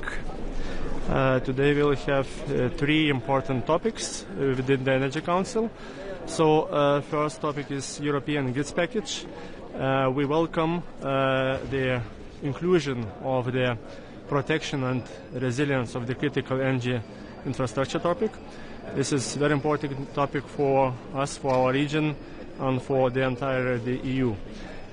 We would like to focus very concretely that it's very important to maintain the resilience of energy infrastructure as a separate category, and also to include the reserves and emergency preparation for the crisis.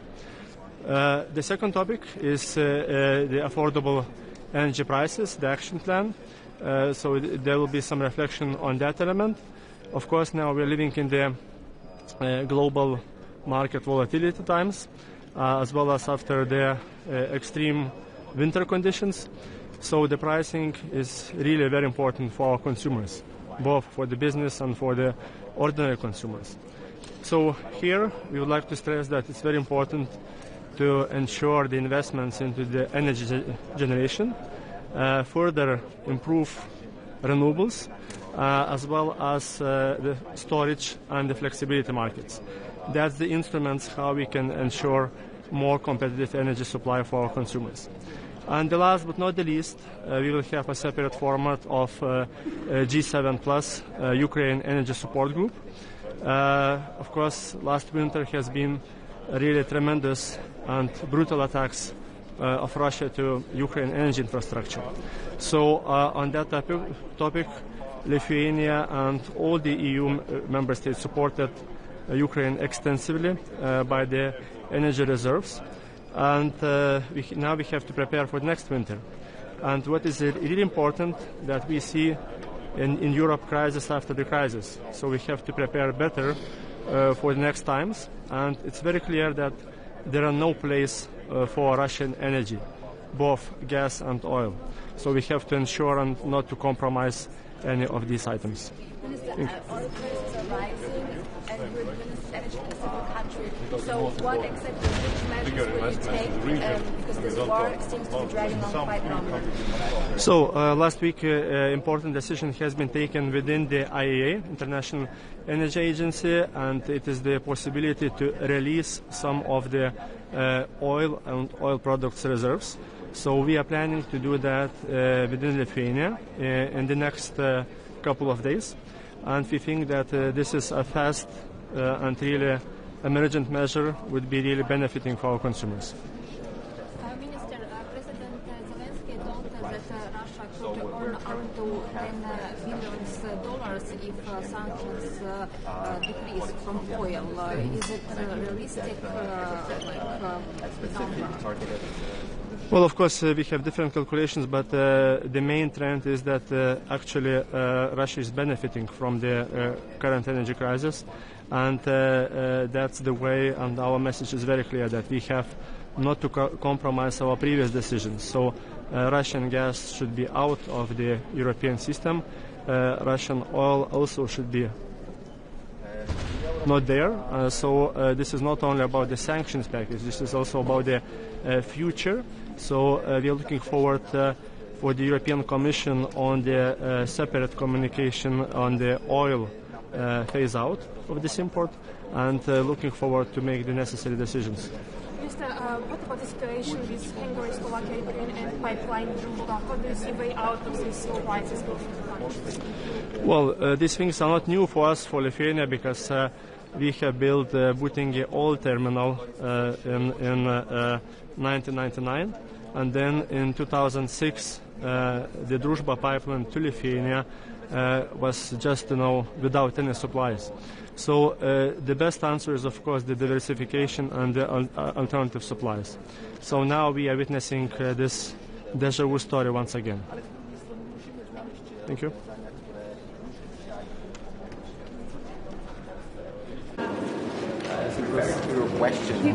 Ministre, pirmiausiai apie naftos kainas. Ką jūs sakytumėte, kas gali būti padaryta ES mastu? Ar yra tų priemonių ne tik šalių narių atskirų, bet bendrai bendrijos? Tai pirmiausia, didžiausias dėmesys ES paprastai skiriamas būtent elektros kainoms. Tai šita krizė dar kartą parodė, kad naftos kainos irgi yra labai svarbus elementas, nes nuo jo priklauso daugelis iš mūsų sektorių, tai yra tiek transporto, tiek visi kiti ekonomikos sektoriai. Tai jau tarptautinės energetikos agentūros sprendimai yra priimti. ES lygių, ką mes turėtume padaryti, be abejo, užtikrinti kiek įmanoma didesnę nepriklausomybę nuo naftos ir naftos produktų. Tai yra tvarus, ilgalaikis sprendimas ir tokia kryptimi turime dirbti. Bet tai ilgalaikis, trumpuoju laikotarpiu, čia ir dabar. Ar yra kažkokios? Trumpuoju laikotarpiu ES lygių be abejo šitą temą bus diskutuojama ne tik šiandien energetikos taryboje, užsienio reikalų taryboje, bet taip pat ir vadovų taryboje šią savaitę. Tai tokių labai konkrečių instrumentų čia ir dabar nėra. Tai pirmiausia, tai susijęs su valstybių narių sprendimais ir pirmiausia kalbama apie papildomą naftos produktų atsargų kiekio atlaisvinimą. Ta gali daryti valstybės narės. Antrasis aspektas be abejo, tai yra ir akcizų politikos, mokesčių politikos ir kiti elementai. Tai čia yra turbūt ir vietos dar aktualesnėms diskusijoms, ką dar mes galėtume padaryti europiniu lygiu. Aš manau, taip pat šiandien diskutuosime apie tai. Jūs kiek anksčiau užsiminėte, kad Lietuva galėtų rezervą turimą atlaisvinti. Kada matytumėte, kad galima tai būtų padaryti? Tai yra čia procesas vyksta šiomis dienomis ir kaip tik rytoj turime specialų posėdį būtent su rinkos dalyviais. Pirmiausia, Orlen kompanija, nes jie būtent saugo didžiausius rezervus ir sprendimai bus jau šią savaitę. Tai matome taip, kaip tikrai vieną iš būdų stabilizuoti situaciją pačiu artimiausiu metu, o po to matysime. Kažkokią dalį atlaisvinti, viską, ką turime? Tai mes pagal Tarptautinės energetikos agentūros sprendimus turime teisę ir galimybę atlaisvinti 12 dienų visų rezervų, tokia galimybė. Kaip tai išdėstysime laikė, tai paaiškės, kaip ir minėjau, artimiausiu metu, nes dilema yra tokia, kad mes turime rasti tinkamą balansą. Būtent jeigu atlaisviname žymiai didesnį kiekį, jis turi didesnį įtaką kainai, bet įtaka yra žymiai trumpalaikiškesnė. Tai ir bus ir dėliojama šiomis dienomis. Kaip tai turėtų koreguoti tą kainą? Ar yra paskaičiuota įliejimas? Pirmiausia, tai yra kainos stabilizavimo tikslas. Antras dalykas, tai kaip ir minėjau, priklausys nuo proporcijos. Jeigu, tarkim, yra atlaisvinama į kasdieninį tiekimą po 40-50% paimama iš rezervų, tai gali būti pakankamai reikšmingas pokytis. Kalbame apie 10-15 eurocentų už litrą. Čia pirmiausia kalbu apie dyzeliną, nes būtent jo kaina auga labiausiai. Jūs minėjote 12 dienų, kiek Lietuvoje yra tos 12 dienų, kiek mes suvartojame per 12 dienų? Tai visi bendri rezervai Lietuvos yra 650 000 tonų ir būtent čia yra 90 dienų rezervas. Tai proporcingai tas 11-12 dienų yra 80 000 tonų. Tai yra tokia apimtis ir čia mes turime galimybę pasirinkti būtent į kurią sritį fokusuotis. Tai yra ar benzinas, ar dyzelinas, ar pati nafta. Tai šie sprendimai kaip tik dabar yra diskutuojami ir aš manau, kad ką bent jau galima padaryti iš vyriausybės perspektyvos, iš energetikos ministerijos perspektyvos, tą padarysime jau šią savaitę. Dabar, energetikos šiokį tokį vis tiek krizį vykstant, girdime tikrai iš ne vienos šalies politikų lyderių kalbas apie, kad galbūt laikinai vėl reikėtų rusiškos energetikos, pigesnės ir naftos dujų. Žinome, kad nuo vakar ir šiandien, jūs mane patikslinsite, įsigaliojo iš dalies draudimas dėl dujų pirkimo, dar dalis turėtų būti. Ar dujos yra nebegrįžtamas procesas, ar, matant nuotaikas kai kurių lyderių, sakyt, čia dar gali visko?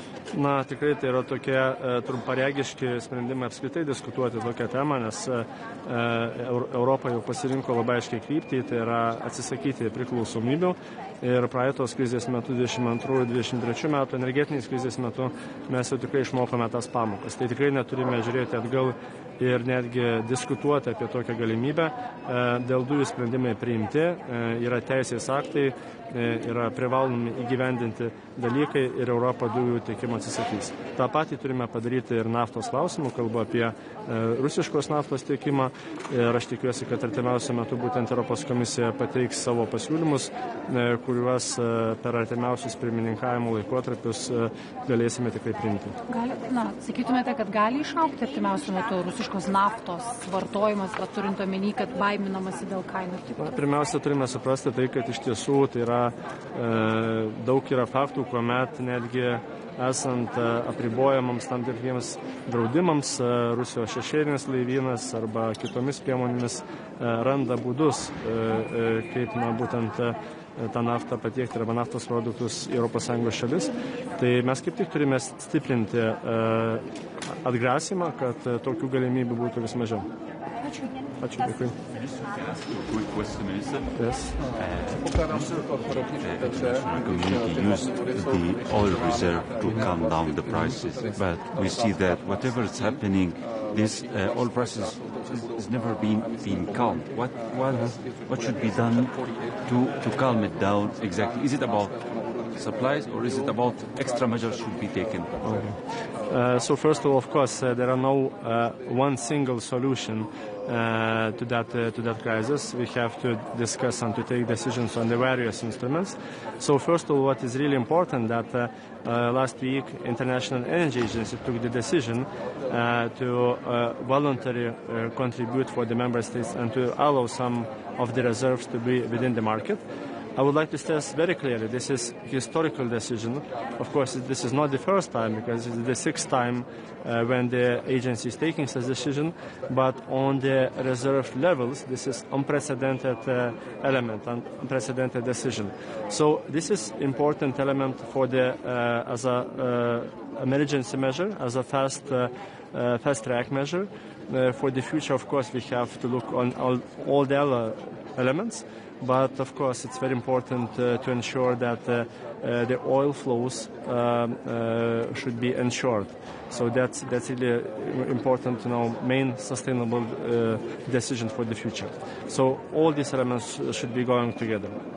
And just quickly, because when you say these elements should be taken together, but do you think that there is an emergency situation now? Is it an emergency situation or just we can calm down?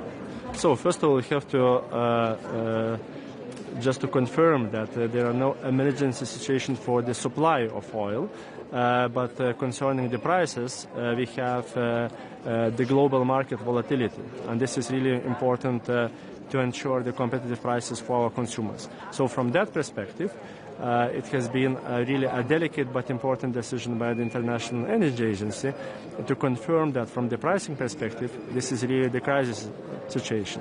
And that's why these measures should be taken. Thank you, Minister. Thank you.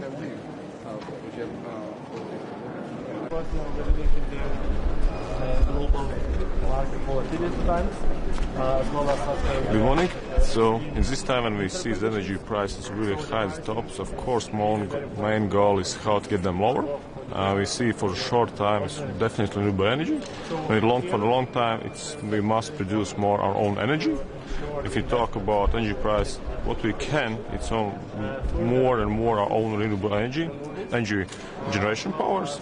It's one of them, but second, what's most important, we must learn from our history, from our experience. We have in Baltic states problems with S-Link 2 international cable, and invest a lot in interconnections, in generation powers, but second, we must invest, protect our generation powers. And the second one, even more important, the one part is invest in the maid, but second is it's really hard to protect it, but even more important is how fast you can fix it and get back on track. With S-Link 2 cable, we see that more than half a year to repair the cable.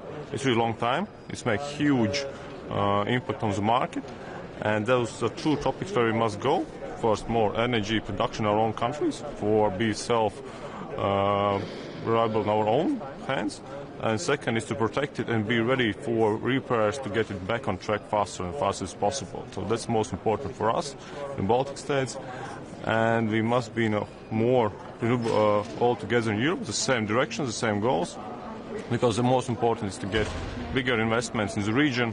And we don't talk about only some few countries, we must talk about all together. If that's our power, we can go forward together. Thank you. Energy Agency and oh no.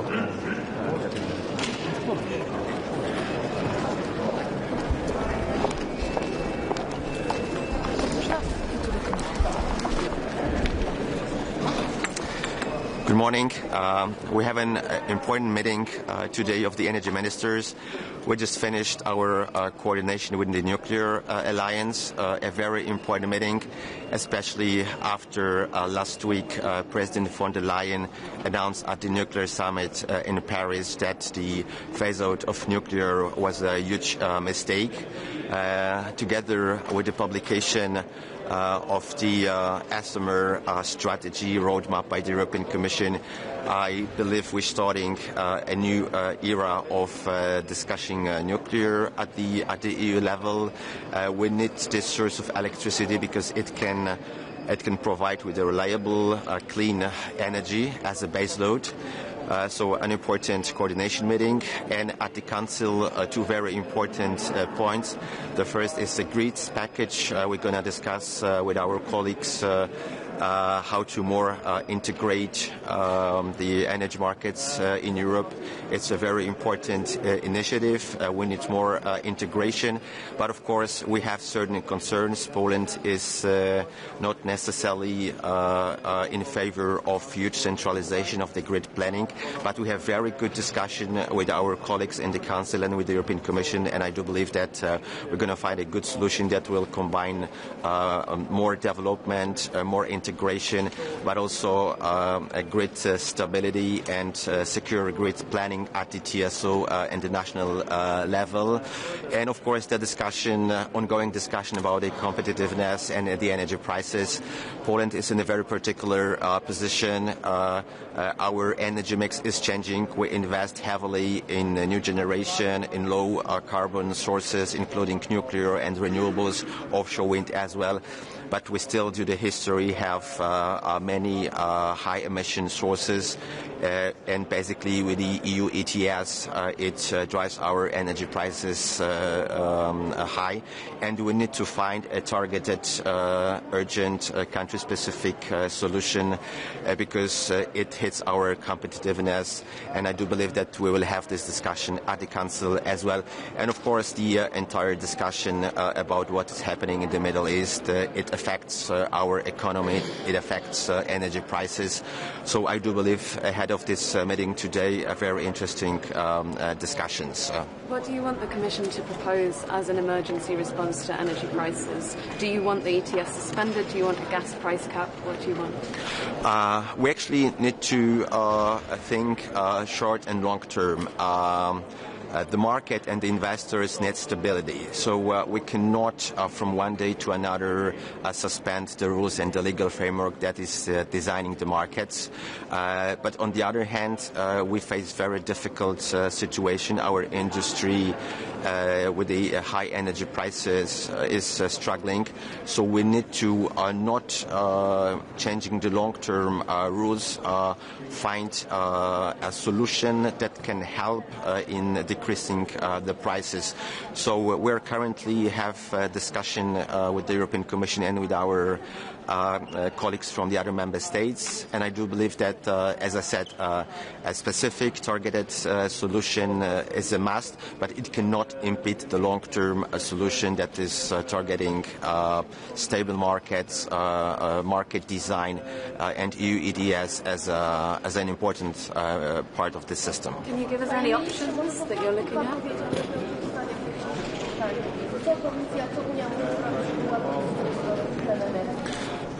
Unia Europejska ma do dyspozycji oczywiście szereg instrumentów. Jest w tej chwili za wcześnie na to, żeby rozmawiać o szczegółowych rozwiązaniach.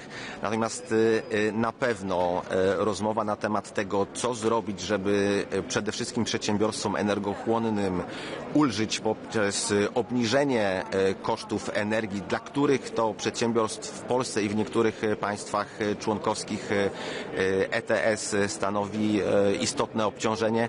To jest coś, o czym rozmawiamy. Musimy znaleźć rozwiązanie mądre i pragmatyczne, takie, które nie zaburzy systemu, które nie spowoduje, że inwestorzy obrócą się plecami do inwestycji w Europie, dlatego że potrzebujemy setki miliardów inwestycji po to, żeby zwiększać ilość źródeł niskoemisyjnych, ale z drugiej strony musimy znaleźć rozwiązania, które już dzisiaj pomogą przedsiębiorstwom bardzo w Polsce i w Europie. Referring to your question, introducing price caps or phasing out ETS or stopping the clock on ETS, it's a difficult proposal because you have to also remember that many state budgets are profiting of high prices of ETS, so we cannot cut the revenues from one day to another. You need to balance the system, you need to balance the objectives and find the pragmatic targeted solutions. That's very difficult, but I'm confident that we will find it. Jaka jest, panie ministrze, polska pozycja, jeżeli chodzi o reformę mechanizmu ustalania cen za energię elektryczną? Tutaj dokładnie patrzymy na to tak samo. Zmiana marginal pricingu z dnia na dzień spowoduje, że szereg inwestorów, którzy planują inwestycje energetyczne na lata, będzie mieć zupełnie zmieniony system, w jakim funkcjonuje. Musimy, patrząc na to wszystko, znaleźć takie rozwiązanie, które da natychmiastową wręcz ulgę, ale z drugiej strony nie zaburzy długoterminowych sygnałów inwestycyjnych. Czyli wykluczenie gazu i węgla jest brane pod uwagę przez Polskę? Jako rozwiązanie, tylko i wyłącznie jako rozwiązanie tymczasowe. Natomiast zwracam uwagę na to, że w Polsce gaz nie jest problemem. Problemem jest koszt ETS-u. Mamy najwyższy koszt ETS-u w Europie, odzwierciedlany w cenach energii. Thank you.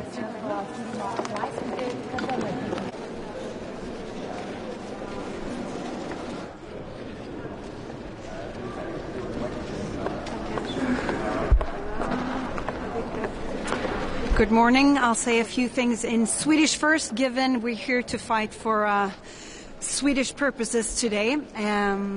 Viktig dag. Det är extremt mycket som står på spel för Sverige. Sverige har på många sätt verkligen varit EUs absolut bästa vän och är bäst i klassen ur många perspektiv. Vi har nästan ett helt fossilfritt energisystem och elproduktion.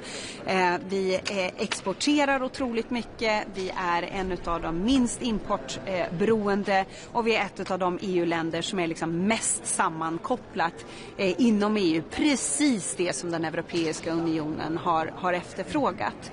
Och trots det så ser det nu ut som med det paket som man har presenterat ifrån kommissionen, nätpaketet, som att Sverige straffas absolut hårdast för detta. Och det är totalt oacceptabelt.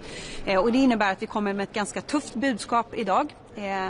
Vi ser att kommissionen inte tycks ha lärt sig läxan efter den fullskaliga invasionskriget i Ukraina. Det märks nu med all turbulens i Mellanöstern som sätter ett enormt tryck på Europa återigen. Där vi inte har lyckats skapa farliga beroenden. Där vi fortfarande är så extremt beroende av fossila kraftkällor för ett fungerande energisystem. Sverige har gjort sin hemläxa och nu så presenterar man ett nätpaket som dels ensidigt fokuserar på interconnectors och mer nät. Dels ensidigt fokuserar på förnybar kraftproduktion i sin breda energipolicy och inte fokuserar tillräckligt mycket på resurstillräcklighet. Att vi har tillräckligt med el där och när det behövs. Och dessutom, som det ser ut av, med en jättenota till svenska konsumenter. Det är ett hårt nej från Sveriges sida idag. Vi har en bra och öppen dialog. Vi har inte blivit hörda ännu och det innebär att Sverige rustar för ganska dramatiska åtgärder om vi nu inte blir lyssnade till idag. Och hur ska ni få de andra att lyssna? Ja, men vi kommer att visa att vi är beredda att gå från ord till handling och vidta sådana åtgärder som att se över förnyandet av existerande kablar till andra EU-länder som andra EU-länder är helt beroende utav. Vi kommer att se över möjligheten att införa ett moratorium, alltså ett totalt stopp för att bygga nya kablar och sammanlänkningar till alla andra EU-medlemsländer. Det kommer att vara kännbart för den Europeiska unionens energisystem. IEA kallar det som händer nu, kriget i Mellanöstern, för den värsta utbudsstörningen i oljemarknadens historia. Alltså hur orolig är du över situationen? Ja, tittar man historiskt sett så är det verkligen en helt extraordinär situation som vi ser nu. Och det är anledningen till att Sverige och under vårt ledarskap så hårt har prioriterat just leveranssäkerhet, robusthet och totalförsvar i energifrågorna. Och det är också anledning till att jag är, för att säga det på ran svenska, så förbannad förbannad idag att kommissionen väljer att inte se verkligheten för vad den är och snarare riskerar att straffa Sverige i det här väldigt sårbara läget. Hur ser du på Donald Trumps kommentarer om att Europa måste hjälpa till att säkra Hormuzsund?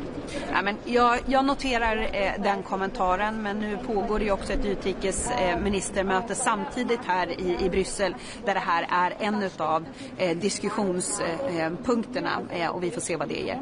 Vad tycker du att man ska göra från EU:s sida kortsiktigt för att begränsa ökningen av energipriser? Nej, men det är klart att det är många som ser över nu olika typer och diskuterar, kan man på något vis subventionera priser, kan man stötta hushåll på olika sätt, och det är ju den svenska regeringens linje. Vi kommer inte att lämna hushållen ensamma i ett långvarigt och tufft ekonomiskt läge. Det har varit vår största prioritet under hela den här mandatperioden att stärka ekonomin för svenska arbetande familjer. Det har vi levererat på och vi kommer inte backa från det även i det här krisläget. Det höjs ju fler röster nu om att vi borde återigen köpa billig rysk energi. Vad svarar du till dem? Det är fel väg att gå och det vet vi. Det kommer bara försätta oss in i ett ännu tuffare läge. Nästan över 4 år på sig har man haft sedan en fullskalig invasion av Ukraina. Det är pinsamt om man inte har gjort den hemläxan redan. Sverige har det, vi ska inte straffas för det. What are you hoping in terms of energy prices from the Commission this week, and do you have any concerns about potential short-term measures? Well, I think it's very difficult to see any magic wand resolving this situation. I'm still very surprised that the Commission is still focusing so much in their broad energy policy on asking for more renewables, i.e. more electricity production, but not necessarily when and where it is needed. Just look at the catastrophic situation that we have in the Middle East now affecting all of us, and on the other end, more interconnectors and the grid package that we are seeing today. And of course, on behalf of Sweden, I come with a very harsh and stark message today. Don't punish the member state that has been absolute best within the European Union when it comes to energy policy by taking away our congestion revenues that will not sit well with the Swedish audience. Minister, more specifically, I mean, everybody's talking about the options to bring down prices in the short term. This is going to be key at UCO. This is key in the background today. What would you be able to stomach, and what is your suggestion that the Commission or the EU should do? I mean, we have been contributors now to the short-term oil fund that has been released that IAEA were asking for earlier last week. That is one option. But the big thing here is whether or not we go together and decide to subsidize gas, for example, for gas consumers, we need to still have enough gas on the whole of the European Union. And that is the big question. How can we jointly make sure that we have the resources and the storage that is needed for next upcoming winter specifically, and make sure that also countries like Sweden, who have done our homework, moved away from gas, moved away from fossil sources, are not being punished in this system, but rather we are asking open up for the use of using the congestion revenues to support our household if that would be needed. Don't take the congestion revenues, which is now on the table, which is, to put it frankly, completely unacceptable and a very hard red line for Sweden. Ser du något annat land som stöttar dig vad gäller flaskhalsen? Ja, och jag ska säga att även om Sverige är ganska ensam om att ha den här situationen som vi har med 4 olika prisområden med väldigt stora prisskillnader dessutom, därför att det är skillnad på var människor bor och var vi har mycket elproduktion. Även om vi är ensamma i det, så är vi inte ensamma i att stötta linjen att ta bort det här förslaget från kommissionen om att ta flaskhalsintäkter och använda brett ut i Europa. Bland annat Frankrike, som är en tung spelare i det här, backar oss, och flera andra länder som är beredda att stötta oss för att detta är moraliskt felaktigt. En lägre procentsumma, vore det en möjlighet, eller är det så att säga nej som gäller? Nej, det här är en hård röd linje för Sverige. Vi kan tänka oss andra varianter där de här flaskhalsintäkterna blir så att säga lösare i hur de får lov att användas. Men det här är svenska pengar, de ska användas för svenska intressen i Sverige eller på svenskt initiativ ihop med andra länder. Det är en hård röd linje, och det är anledningen till att vi nu hotar att gå ifrån ord till handling med ganska radikala åtgärder som kommer att vara kännbara för andra EU-medlemmar medlemsländer där vi helt enkelt kommer se över vårt engagemang i den europeiska energiunionen om inte vi blir hörda här. Kommissionen kritiserade Sverige förra veckan för att inte ha lämnat in planer på nationella renoveringsplaner i tid. Har du någon kommentar på det? Nej, vi har en bra dialog med kommissionen och vi kommer att leverera våra delar, men konstatera att Sverige utmärker sig alltjämt som absolut bäst i klassen. Sen har det funnits vissa snäva tidsramar på en del EU-beslut. Vi kommer att reda ut det. Är det främst Danmark som skulle drabbas av om Sverige stänger av kablarna? Ja, och då kan man ju notera att energikommissionären på EU-nivå också är dansk. Men det är klart att, och vi har ju varit väldigt tydliga med våra grannländer, vi har inget intresse utav att straffa dem. Men vår uppgift måste vara att se till Sverige först. Och vi har hittat en väg under alla dessa år där vi både så att säga värnar svenska intressen och gynnar europeiska intressen.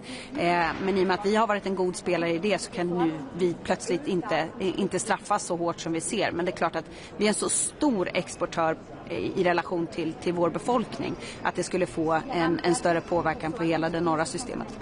Just last one. Belgium's Prime Minister has added his voice to a group of countries that says we need to reconsider our relationship with Russia and particularly Russian energy supplies given the Iranian war and the fact that Russia can supply gas much more cheaply. What's your response to that, and are you worried that this is going to build in momentum the longer the crisis goes on? Russia is slaughtering innocent lives in Ukraine every single week. We will not buy gas from Russia. We will not fuel the Russian war machinery. If that is the way that member states are choosing to go now, I don't even have words. I don't even have words for that. We saw what they did with Crimea. We have seen every single step that Russia has moved along, and then the full-scale invasion. If we respond in this time of need and crisis by reversing that decision to move away from Russian dependency, then our word will not be worth anything moving forward. Then we've completely lost our moral compass. To me, the European Union is more than a union on steel and coal, more than an energy union. It is a union on values, and we need to show some proper backbone in this situation. Thank you.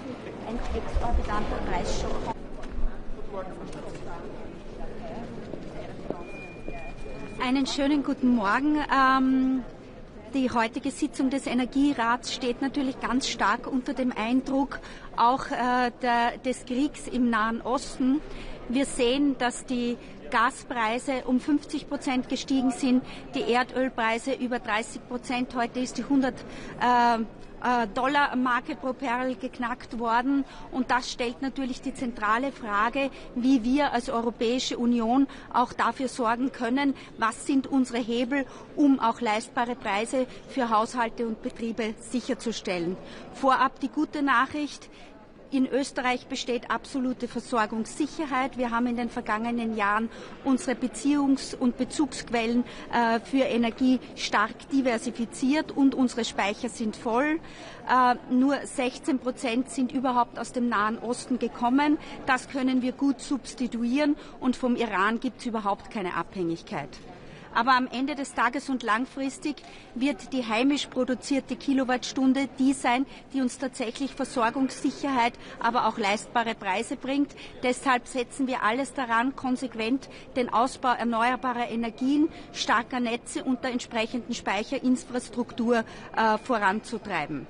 Und trotzdem müssen wir uns natürlich in diesem globalen Kontext damit auseinandersetzen, was es bedeutet auf den globalen Wettbewerbsmärkten. Wir sehen, dass in den USA derzeit Gas genau 10 € die Megawattstunde kostet. In Europa sind es 50 € die Megawattstunde. Das ist 5-mal so viel. Und wenn wir jetzt dann noch uns das ETS, den Emissionshandel und die CO2-Preise dazu ansehen, dann liegt die Tonne CO2 in Europa bei 70 € und in den wenigen Staaten in den USA, die überhaupt Emissionshandel haben, bei nur 25 €. Das zeigt, dass wir strukturelle Wettbewerbsnachteile haben. Strukturelle Wettbewerbsnachteile, die auch dann zum Tragen kommen, wenn es darum geht, gasbasierte Stromerzeugung zu verwenden. Und diese brauchen wir trotz eines erneuerbaren Anteils von 90% im österreichischen Stromsystem regelmäßig wie auch viele andere Mitgliedstaaten der Europäischen Union. Genau das ist der Punkt, warum wir heute ein Non-Paper einbringen, das sich dieser Thematik widmet. In einem ersten Schritt wollen wir nämlich für mehr Transparenz sorgen, um zu wissen, was die preissetzenden Kraftwerke sind. Es geht uns darum, die Technologien der Preissetzung herauszufinden. Warum ist das wichtig? Ich gebe Ihnen ein Beispiel. Ein Gaskraftwerk in Österreich produziert um 90 Euro die Megawattstunde. Dann kommen dazu noch 30 Euro CO2-Bepreisung, macht 120 Euro die Megawattstunde. In dem Moment, wo das preissetzend ist am Markt, heißt das, dass auch die Wasserkraft, Sonnen- oder Windkraft, Wasserkraft kann zum Beispiel um 40 Euro die Megawattstunde produzieren, trotzdem mit einem Preis von 120 Euro bei den Kundinnen und Kunden ankommt, sowohl Haushalten als auch Betrieben. Das heißt, wir haben derzeit einen Mechanismus, der grüne Energie verteuert, und dem wollen wir auf den Grund gehen. Im ersten Schritt geht es jetzt darum, mehr Transparenz hineinzubringen, welche Technologie preissetzend ist, und darauf aufbauend dann einen Mechanismus zu entwickeln, der eben dafür sorgt, dass die Kosten von CO2 nicht 1:1 bei grünen Technologien an die Kunden von Haushalten und Unternehmen weitergegeben werden. Es gibt aber heute auch noch einen zweiten wichtigen Punkt, das European Grids Package, das auf der Agenda steht.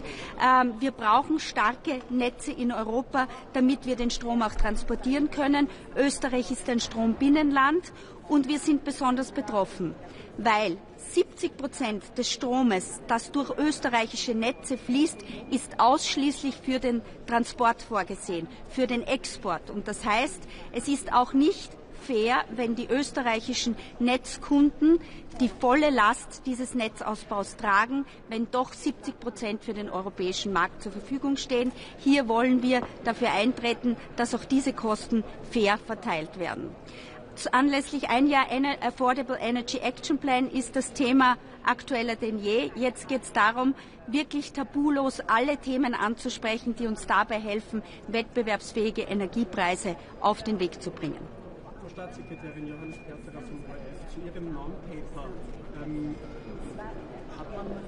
Wieso braucht es dieses Non-Paper eigentlich? Wieso braucht es jetzt, dass man sich anschaut, wie der Strompreis sich in der EU überhaupt bildet, nachdem wir ja schon 2022 durchlebt haben? Wieso wird das erst jetzt gefordert? Ich glaube, es hat immer wieder in den letzten Jahren Kritik an der Merit Order gegeben. Wir waren jetzt einmal die Ersten, die einen konkreten Vorschlag gemacht haben, wie man dem auch begegnen kann. Und ich möchte es noch einmal betonen, es ist nicht unser Ansinnen, die Merit Order per se auszusetzen oder auch das ETS-System zu hinterfragen. Es geht um das Zusammenspiel dieser beiden, die eben als unerwünschte Nebenwirkung grüne Technologien teurer machen. Wie ernst schätzen Sie denn die Mangellage in Österreich ein? Der OMV-Chef Stern hat am Wochenende gesagt, teilweise werden Tankstellen nicht mehr voll versorgt und beliefert. Diese Vorfälle sind uns nicht bekannt. Ich glaube, er hat sich darauf auf ein langfristiges Zukunftsszenario bezogen, wenn das ein dauerhafter Kriegszustand sein sollte. Wir haben derzeit auch beim Sprit absolute Versorgungssicherheit. Auch unsere Ölreserven sind vorhanden und wir sehen in keiner einzigen Tankstelle, dass es hier zu irgendwelchen Versorgungsengpässen kommt. Die Versorgung ist bei Öl, Gas und Sprit gesichert. Das heißt, es droht auch kein Versorgungsengpass, wenn asiatische Länder bereit sind, mehr zu zahlen. Wir haben derzeit keine Versorgungskrise, sondern eine Preiskrise, weil die Märkte eben nervös sind. Die Versorgungssicherheit ist in Europa und speziell in Österreich durchgehend gegeben. Ist der Staat aktuell Krisen gewillt von dieser Energiekrise? Wenn natürlich die Preise teurer sind, dann steigt natürlich auch die Einnahme über die Mehrwertsteuer. Und genau darum geht es ja auch, dass wir einen klugen Mechanismus finden, dass diese Übergewinne aus der Krise, die der Staat hier macht, auch entsprechend wieder zurückgegeben werden an den Kunden an der Spritsäule. Ab 1. April soll es ja neue Stromtarife geben. Können Sie mir erklären, wie viel Geld sich die Österreicherinnen und Österreicher sparen? Welchen Tarif? Es wird ab 1. April bis September den sogenannten Sommertarif geben. Das heißt, die Netztarife werden in der Zeit zwischen 10 und 16 Uhr um 20% günstiger sein. Und all jene, die sich in ihrem Verbrauchsverhalten genau daran anpassen und stromverbrauchende Geräte, sei es das Laden des Elektroautos, sei es die Waschmaschine, den Trockner oder andere Geräte, genau zu dieser Zeit laufen lassen, werden sich automatisch diese 20% sparen. Eine Nachfrage noch: Energiekrisenmechanismus, der SPD fordert, dass dieser eingeführt wird. Wie sehen Sie das? Es ist auf jeden Fall wichtig, wir haben uns auch dazu committed, dass uns nicht das Gleiche passiert wie 2022, dass wenn tatsächlich ein exorbitanter Preisschock kommt, dass das durchgereicht wird an die Konsumentinnen und Konsumenten. Wir haben uns dazu committed, dass es einen Fixtarif von 10 Cent im Krisenfall geben soll. Wir sind jetzt dabei, die detaillierten Parameter auszuarbeiten, dass das funktionieren kann. Ich möchte aber daran erinnern, dass 2022 wir nicht von einem Gaspreis von 50 € gesprochen haben, sondern in etwa von 330 €. Das heißt, wir sind von dieser Art von Krise noch sehr weit entfernt. Allerletzte Frage: Was wird denn die Regierung jetzt in Österreich in den nächsten Tagen wirklich kurzfristig machen in dieser Energiekrise? Also manche Ökonomen sagen, es ist noch zu früh, um einzugreifen. Die Ökonomen haben völlig recht. Es ist noch zu früh, um einzugreifen, weil wir noch nicht alle Parameter kennen. Wir müssen jetzt genau beobachten, das tun wir seit Beginn an des Ausbruchs dieses Krieges, dass wir eine Taskforce eingerichtet haben, die alle Parameter täglich überprüft, inklusive der Lieferketten und andere Betroffenheiten, ausgenommen von Öl und Gas. Was wir noch tun und ab heute in Kraft ist, dass an den Stellen nur mehr 3-mal in der Woche die Erhöhung durchgeführt werden kann. Gesenkt kann jederzeit werden. Und wir haben natürlich uns auch schon committed, zur internationalen gemeinsamen Aktion die Ölreserven freizugeben und damit auch natürlich schon ein Signal an den Markt gesendet. Allerletzte Österreich sollte der OMV-Chef hat am Wochenende vorgeschlagen, dass man langsamer fahren sollte und damit Sprit sparen. Wäre das eine Maßnahme, die Sie empfehlen? Energieeffizienz ist immer eine Maßnahme, die uns hilft, egal ob es bei der Gebäudesanierung ist, ob es dabei ist, das Licht auszuschalten, wenn man nicht in einem Raum ist, und genauso hilft es auch, wenn man mit weniger km/h fährt. Auch das spart natürlich Sprit und das kann man immer zusätzlich machen. After 2 weeks war in Middle East, how concerned are you if this war continue for several months or for 1 year? Are you ready for that? Wir werden die Situation genau beobachten. Grundsätzlich sind wir natürlich gerüstet. Wir setzen sehr stark auf den Ausbau erneuerbarer Energien. Alleine im Strom sind wir zu 90% bereits von Renewable Energy versorgt. Vielen Dank.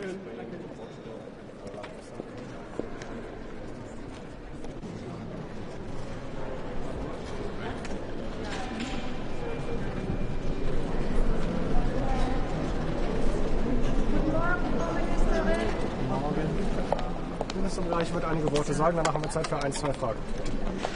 Guten Morgen. Die Bürgerinnen und Bürger machen sich Sorgen.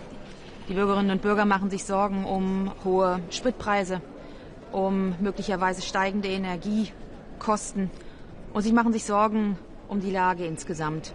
Und diese Sorgen, die kommen bei uns an. Deshalb werden wir in dieser Woche handeln.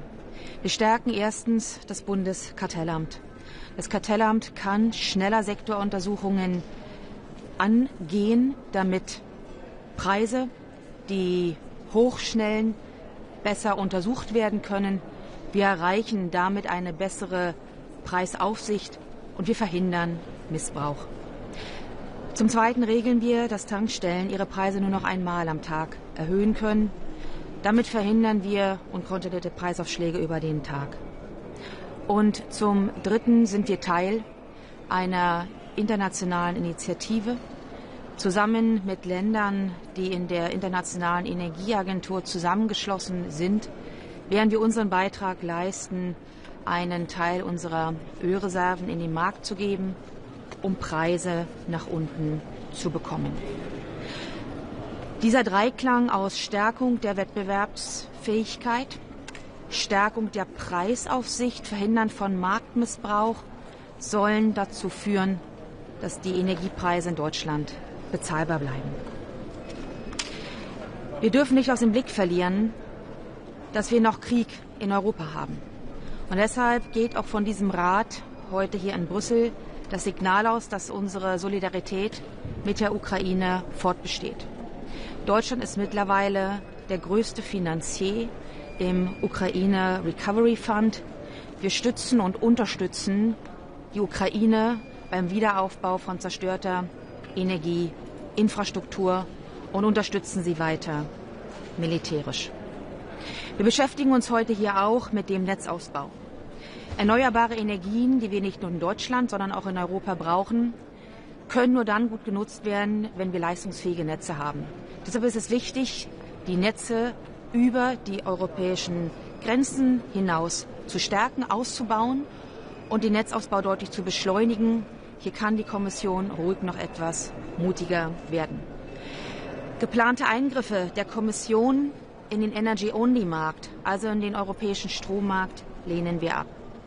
Das heute existierende Modell des Energy-Only-Markts kombiniert mit einer Merit-Order und dem Pay-as-Clear-Preis ist der effizienteste Mechanismus, Strompreise kosteneffizient herauszubilden und die Märkte liquide zu halten. Eingriffe, die geplant werden, führen am Ende zu höheren Preisen. Das ist das falsche Signal zu diesem Zeitpunkt. Frau Ministerin, ist es okay, dass die EVP im Europaparlament mit rechten Fraktionen zusammenarbeitet? Ich kenne diese Zusammenarbeit nicht. Was ich weiß, ist, dass andere Parteien, zum Beispiel die Grünen und die Sozialisten, zusammen mit Extremen gearbeitet haben und Mercosur verhindert haben. Das ist für mich ein deutliches Zeichen, dass das nicht geht. Eine Frage zu Ölpreisen. Eine Frage. Können Sie die Frage wiederholen? Ich habe es akustisch nicht verstanden. Wir fordern, dass wir wieder russische Energie importieren, insbesondere Gas, weil es billiger ist. Was sagen Sie dazu? Wir tun alles, um unsere Energieversorgung zu diversifizieren. Eine Gasversorgung aus Russland hieße, sich zurückzubegeben in eine absolut unsichere Situation und einen Kriegstreiber zu unterstützen. Das kommt für uns nicht in Frage. Eine Frage zum Ölpreis. Sie haben jetzt schon 3 Maßnahmen angekündigt. Was können wir da in Zukunft sehen? Weil einmal am Tag an der Tankstelle erhöht werden kann der Preis. Ist vielleicht nicht genug. In Österreich zum Beispiel wird jetzt besprochen oder wird gerade beschlossen, dass es nur noch mal 3-mal die Woche möglich ist. Wenn wir das 3-mal die Woche machen, fürchte ich, dass die Preisaufschläge so hoch sind, dass sie am Ende den Tankkunden stärker belasten. Also ob der gewünschte Effekt erzielt wird, glaube ich nicht. Der Effekt wird eher sein, dass man diese 3-mal nutzt, die Preise hochzusetzen. Das kann nicht im Interesse der Kunden sein, die dringend preiswerten Sprit brauchen. Was wir uns anschauen müssen, ist, was verdient der Staat daran. Und hier ist es am Finanzminister zu schauen, dass die Aufschläge, die jetzt kommen und über die Energiesteuern dem Bund zufließen, gerechter verteilt werden. Letzte Frage. After 2-week war in the Middle East, how concerned are you? And are you ready if this war continue for several months or for several years? Wir setzen alles daran, dass dieser Krieg schnell beendet wird. Zum einen, weil es darum geht, Ruhe in der Region zu schaffen. Der Krieg als solches gegen das Mullah-Regime, das will ich an dieser Stelle allerdings auch noch sagen, ist ein Krieg gegen ein mörderisches Regime, das sein Volk unterdrückt, ermordet hat und seit Jahrzehnten Terror exportiert. Gleichwohl sehen wir, dass die de facto Schließung der Straße von Hormuz zu Extremen auf den Energiemärkten führen. Wir haben in Europa keinen Mangel an physischem Import. Wir beziehen relativ wenig Öl aus den Golfstaaten. Wir beziehen de facto kein LNG aus den Golfstaaten, aber andere Regionen. Und das führt zu diesen extremen Preisaufschlägen. Sollte dieser Krieg andauern, haben wir Verwerfungen in der weltweiten Konjunktur. Und das können wir uns nicht leisten. Insofern setzen wir alles daran, diesen Krieg so schnell wie möglich zu beenden. Vielen Dank für Ihre Aufmerksamkeit.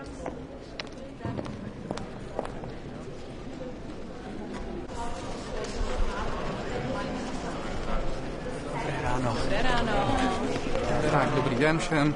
Dobrý den, máte se dobře? Výborně. Dobrý. Mám jít blíž ještě? No. Pane ministře, tedy úvodem Rada ministrů pro energetiku v době, kdy možná se na nás valí další energetická krize v souvislosti s tím, co se děje v Hormuzském průlivu. Očekáváte dnes nějakou podstatnou debatu na toto téma, případně nějaký výstup, který nás může posunout k tomu, jak by na unijní úrovni bylo možné zasáhnout proti rostoucím cenám energií? Předpokládám, že se to rovněž otevře, i když ty hlavní body jsou než směřovány na jiné oblasti. Především je to tedy otázka sítí.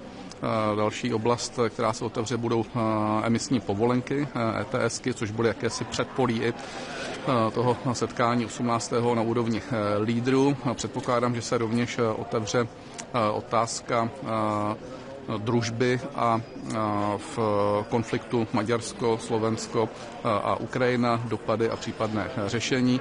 Tady přicházíme s návrhem takovým, který podle našeho názoru je dělatelný, a to, že by Evropská unie měla vyslat na Ukrajinu odborníky a Česká republika je připravena být v čele této iniciativy. Jinými slovy, my říkáme, je tady spor mezi Ukrajinou, Maďarskem a Slovenskem, je třeba sklidnit ty vztahy, je třeba dostat to z té emotivní politické diskuze do té věcné diskuze a podle našeho názoru by Ukrajina měla umožnit to, aby na Ukrajinu dorazila skupina evropských odborníků. My navrhneme, že by byla vedena Českou republikou. Jsme schopni dát dohromady s odborníky z Mera, Čepra a tak dále, skutečně profesionální tým a společně s dalšími evropskými zeměmi bychom na místě zjistili faktický stav a nezávisle by se zkonstatovalo, do jaké míry je porušeno či není porušeno to potrubí a současně do jaké doby by se byl schopen obnovit ten provoz, tak aby tedy, tak jak Ukrajina slíbila, Maďaři a Slováci ještě po určitou dobu dostávali ropu skrze družbu. Myslím si, že to je férové řešení. V jakém časovém horizontu bychom byli schopni sestavit tuto misi a jednali jste o tom třeba už i s ukrajinskou stranou? My jsme schopni tuto misi postavit dohromady poměrně rychle. Myslím si, že není nač čekat, protože je to v tuto chvíli o možná méně slovech a více činech. Já jsem byl na jednání na Slovensku i v Maďarsku, jednal jsem se slovenským premiérem Ficem, jednal jsem s maďarským premiérem Orbánem. Nyní je tedy jednání na úrovni evropských lídrů v oblasti energetiky a v tuto chvíli podle mého názoru je to zejména o akci na úrovni Evropské unie. Protože my bychom měli hájit zájmy 27 zemí, neměli bychom dopustit to, aby evropské země byly jakýmkoliv způsobem tlačeny ke zdi, myslím tím zemí Evropské unie, od kohokoliv. A pokud je zde nějaký spor mezi Ukrajinou a evropskými zeměmi, tak by Evropská unie měla toto vzít na sebe a měla by tedy na Ukrajinu vyrazit. To znamená, já jsem přesvědčen, že by nám to Ukrajina měla umožnit a že by se tím pádem udělal z mého pohledu naprosto nezávislý pohled na to, v jakém stavu skutečně to potrubí je, protože, jak vidíte, politicky se zjevně domluvit nedokáže. To vyslání té mise žádala i Evropská komise po Ukrajině, nicméně Ukrajinci argumentují tím, že ten ropovod není možné opravit mimo jiné i proto, že tam pokračují útoky a že jejich lidi by byli v nebezpečí. Tak vy byste garantovali jak bezpečnost odborníků z Čepra, z Mera, kteří by tam vyrazili, že se taky vrátí v pořádku domů? Bezpečnost musí jak se garantovat ukrajinská strana, protože přece není možné to hrát pouze na, řekněme, strunu toho, že jedna strana řekne, ono to nejde a druhá strana tvrdí, ono to jde. Ukrajinská strana, pokud mám správné informace, nepřijela tu delegaci slovensko-maďarskou, proto my říkáme, přijměte tedy delegaci evropskou. A já jsem přesvědčen, že se dá vytvořit dostatečné zázemí a zabezpečit to, aby tam tato expertní skupina byla schopna dorazit. Pane ministře, Evropská komise právě minulý týden řekla, že požádala Ukrajince, aby jim tu misi povolili. Mohlo by se stát tedy, že bychom se stali součástí té mise, kterou by vedla Evropská unie, nebo my bychom chtěli jinou úplně misi, jakoby naší? Ne, byla by to tatáž mise, ale já se chci posunout od slov k činům. My jenom říkáme, tu misi musí někdo vést, tu misi musí někdo garantovat a my jsme připraveni jako Česká republika, pokud se na tom dohodneme s evropskými ostatními partnery či s ostatními zeměmi, vzít tuto iniciativu na sebe. To znamená, my tvrdíme, že jsme jednou z energeticky nejzdatnějších zemí v rámci Evropy, máme zkušenosti s plynem, s ropou, s jádrem, s obnovitelnými zdroji a dokážeme v tomto případě tady v oblasti ropy postavit kvalifikovaný tým lidí, který by byl schopen tu situaci posoudit. A pochopitelně budeme jedině rádi, pokud bude tento tým doplněn dalšími evropskými odborníky, kteří společně vytvoří z mého pohledu nezávislý pohled na to, jaká tam ta situace vlastně s tím je, protože znovu říkám, pro tyto země je to zásadní, skoro existenční záležitost a jestliže tam je tento spor, no tak kdy jindy by ta Evropská unie měla zasáhnout než právě v situaci takového sporu, protože dostává se to do emotivní roviny a je to velmi spolitizované a proto si myslím, že by to bylo třeba jak se dostat více na zem a řešit více na té odborné a méně na té politické úrovni. Jak by ta kontrola na místě vypadala? Jak si to máme představit? Jak by to v praxi fungovalo? No takže tam přijede skupina odborníků, tak jako už vlastně Evropská unie toto začala řešit, stejně tak to chtěli vytvořit Maďaři a Slováci, ale to jim umožněno nebylo, to znamená, je to skupina expertů na ropu, na technologie a na podobné havárie, která by přijela, bylo by jim představena ta situace, ukázalo by se tom, šli by na místo, tam by zjistili ten faktický stav a na základě toho by tu situaci analyzovali a vyřkli by v to finální sdělení, které by se opíralo o fakta, opíralo by se o poznání té situace na místě samém. Já myslím, že toto není nic úplně mimořádného a lidi v Evropě, kteří jsou znalí ropné problematiky a technologie a tak dále, tak je to samozřejmě věc, která se dá bez větších problémů zrealizovat. To je jenom otázka toho, že musí někdo chtít, musí vyvinout úsilí pro to, aby tak dopadlo, ale pokud se máme tvářit, že jsme s Ukrajinci v tomto případě jaksi na stejné lodi, to znamená, že spolupracujeme, no tak nevidím důvod, aby to nebylo Evropské unii, jak se poskytnuto. A Evropská unie by měla tvrdě se vyžadovat to, aby tam tato skupina mohla vyrazit. Možná ještě k tomu hormuzskému průlivu a dopadu na ceny energií v Evropě. Mluví se o tom, že zda by Evropská unie neměla nějakým způsobem se podílet na zajištění bezpečnosti těch tankerů, které proplouvají hormuzským průlivem, například, že by se rozšířila ta námořní mise Aspides. Tak vím, že to není možná úplně otázka na vás, ale máte na to nějaký názor? Tak já celkem chápu v Spojené státy, konečně byl jsem tam teď 5 dní, včera jsem se vrátil, tak samozřejmě tamto téma je silně diskutované a je faktem, že pokud se má vytvořit jakýsi bezpečnostní koridor v rámci hormuzského průlivu, který je samozřejmě prostě strategickým pro dodávky ropy do celého světa, takže Američané rovněž požadují, aby součástí těch opatření a těch zemí, které budou zajišťovat, byly země, kterých se to bezprostředně týká. To znamená, hovoří se v tuto chvíli například o Francii, hovoří se o Velké Británii. Je to samozřejmě o dohodě v rámci NATO, ale tenhle požadavek se mi zdá celkem pochopitelný. Ještě k emisním povolenkám, pane ministře, zdá se podle návrhu závěru summitu, že tam bude nějaká výzva nebo nějaká odpověď na to, co žádal i český premiér, tedy zásah do toho systému emisních povolenek, tak aby se podařilo v krátkodobém výhledu snížit ceny elektřiny. Jde to tedy tím směrem, který si česká vláda přála? Jde to pomalu, ale pravda je ta, že se nám díky naší iniciativě podařilo rozhýbat tu diskuzi, to je důležité. My jsme už poučeni od té doby minulé, kdy jsme vládli, že pouze s V4 se nedají ty výsledky uhrát. Jedna věc je, že nás podporují země, které jsou v rámci středu Evropy. Druhá věc je ta, že to nestačí na změny v celé Evropě. To znamená, velmi intenzivně pracujeme na tom, abychom se propojili s ostatními státy vlivnými, jako je Německo, jako je Itálie, jako jsou ostatní země, což musím říct, že se nám daří. Konečně, jak moje spolupráce na úrovni hospodářského ministra nebo ministryně v tomto případě Německa v Kataríny Reiche, tak spolupráce dneska na té nejvyšší úrovni pana Babiše a pana Merce si myslím, že dává určitý základ v tomu, že ten pohled bude racionálnější. Spolupráci s Italy máme rovněž velmi dobrou na podobné bázi, takže doufám si tvrdit, že je určitá šance, že se ten systém změní. My musíme být i nadále dostatečně urputní. Máme připraveno několik scénářů v rámci ETS od pozastavení toho systému, hovoříme o ETS jedničkách, až po zastropování a zvýšení počtu tedy emisních povolenek a přípravy systému toho, jak dostat tu cenu na 30 euro, což mimo jiné byla i ambice Evropy ještě v roce 1920, kdy jsem byl ministrem, kdy se prognozovala cena emisní povolenky. A to, že se to utrhlo je právě ten největší problém, který je. Takže já bych chtěl zde dneska vytvořit předpolí toho, aby vlastně pan premiér Babiš s lídry toho 18. 12. už došli k nějakému možná ještě věcnějšímu závěru než dnes. Děkujeme moc. Dobrý, tak děkuji moc krát. Mějte se oder andere Geräte genau zu dieser Zeit laufen lassen, werden sich automatisch diese 20% sparen. It's a very important day for financing nuclear energy in Europe.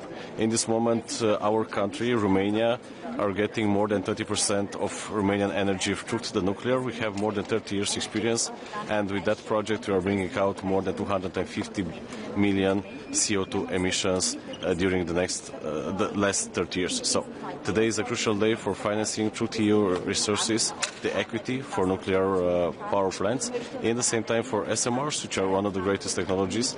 And last week we bring the final investment decision for first new scale SMR in entire Europe Union.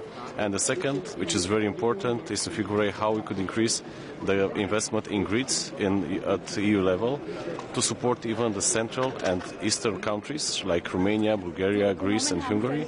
And in that initiative we have a crucial role to play and to make more efficient and more quick all the EU investment in that manner.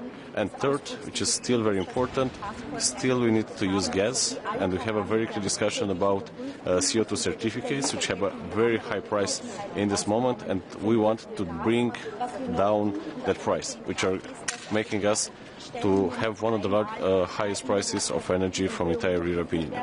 Minister, what measures should the EU introduce to respond to the surge in energy prices? In this moment, I think one of the greatest sides is to reduce the CO2 prices of CO2 certificates. And we still have, in this moment, 20% of Romanian energy production are from gas to power, and in the same time, 15% are from coal systems. So decreasing the amount of CO2 certificates definitely will decrease the amount of price of energy.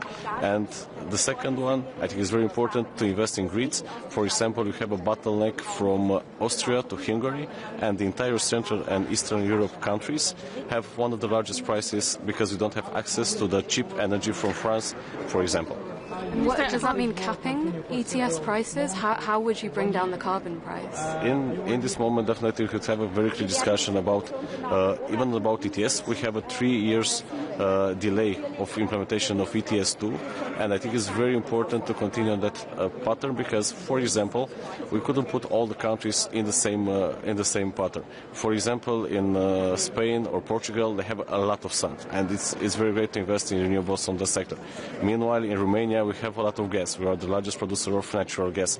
So mostly in this context, I think that we should have more flexibility of using even gas in the countries where we have that natural resource. Should a return to Russian gas be on the table as a way to in my perspective, the Russian gas is out of any discussion today. Minister, is the situation between Hungary, Slovakia and Ukraine and pipeline Druzhba. How do you see a way out of this crisis between countries in this situation? I think the vertical corridor, which are using Romanian gas, which are using US LNG, could be a very good alternative of the Russian gas and resources. And in this context, I think is not negotiable anything related with the Russian gas.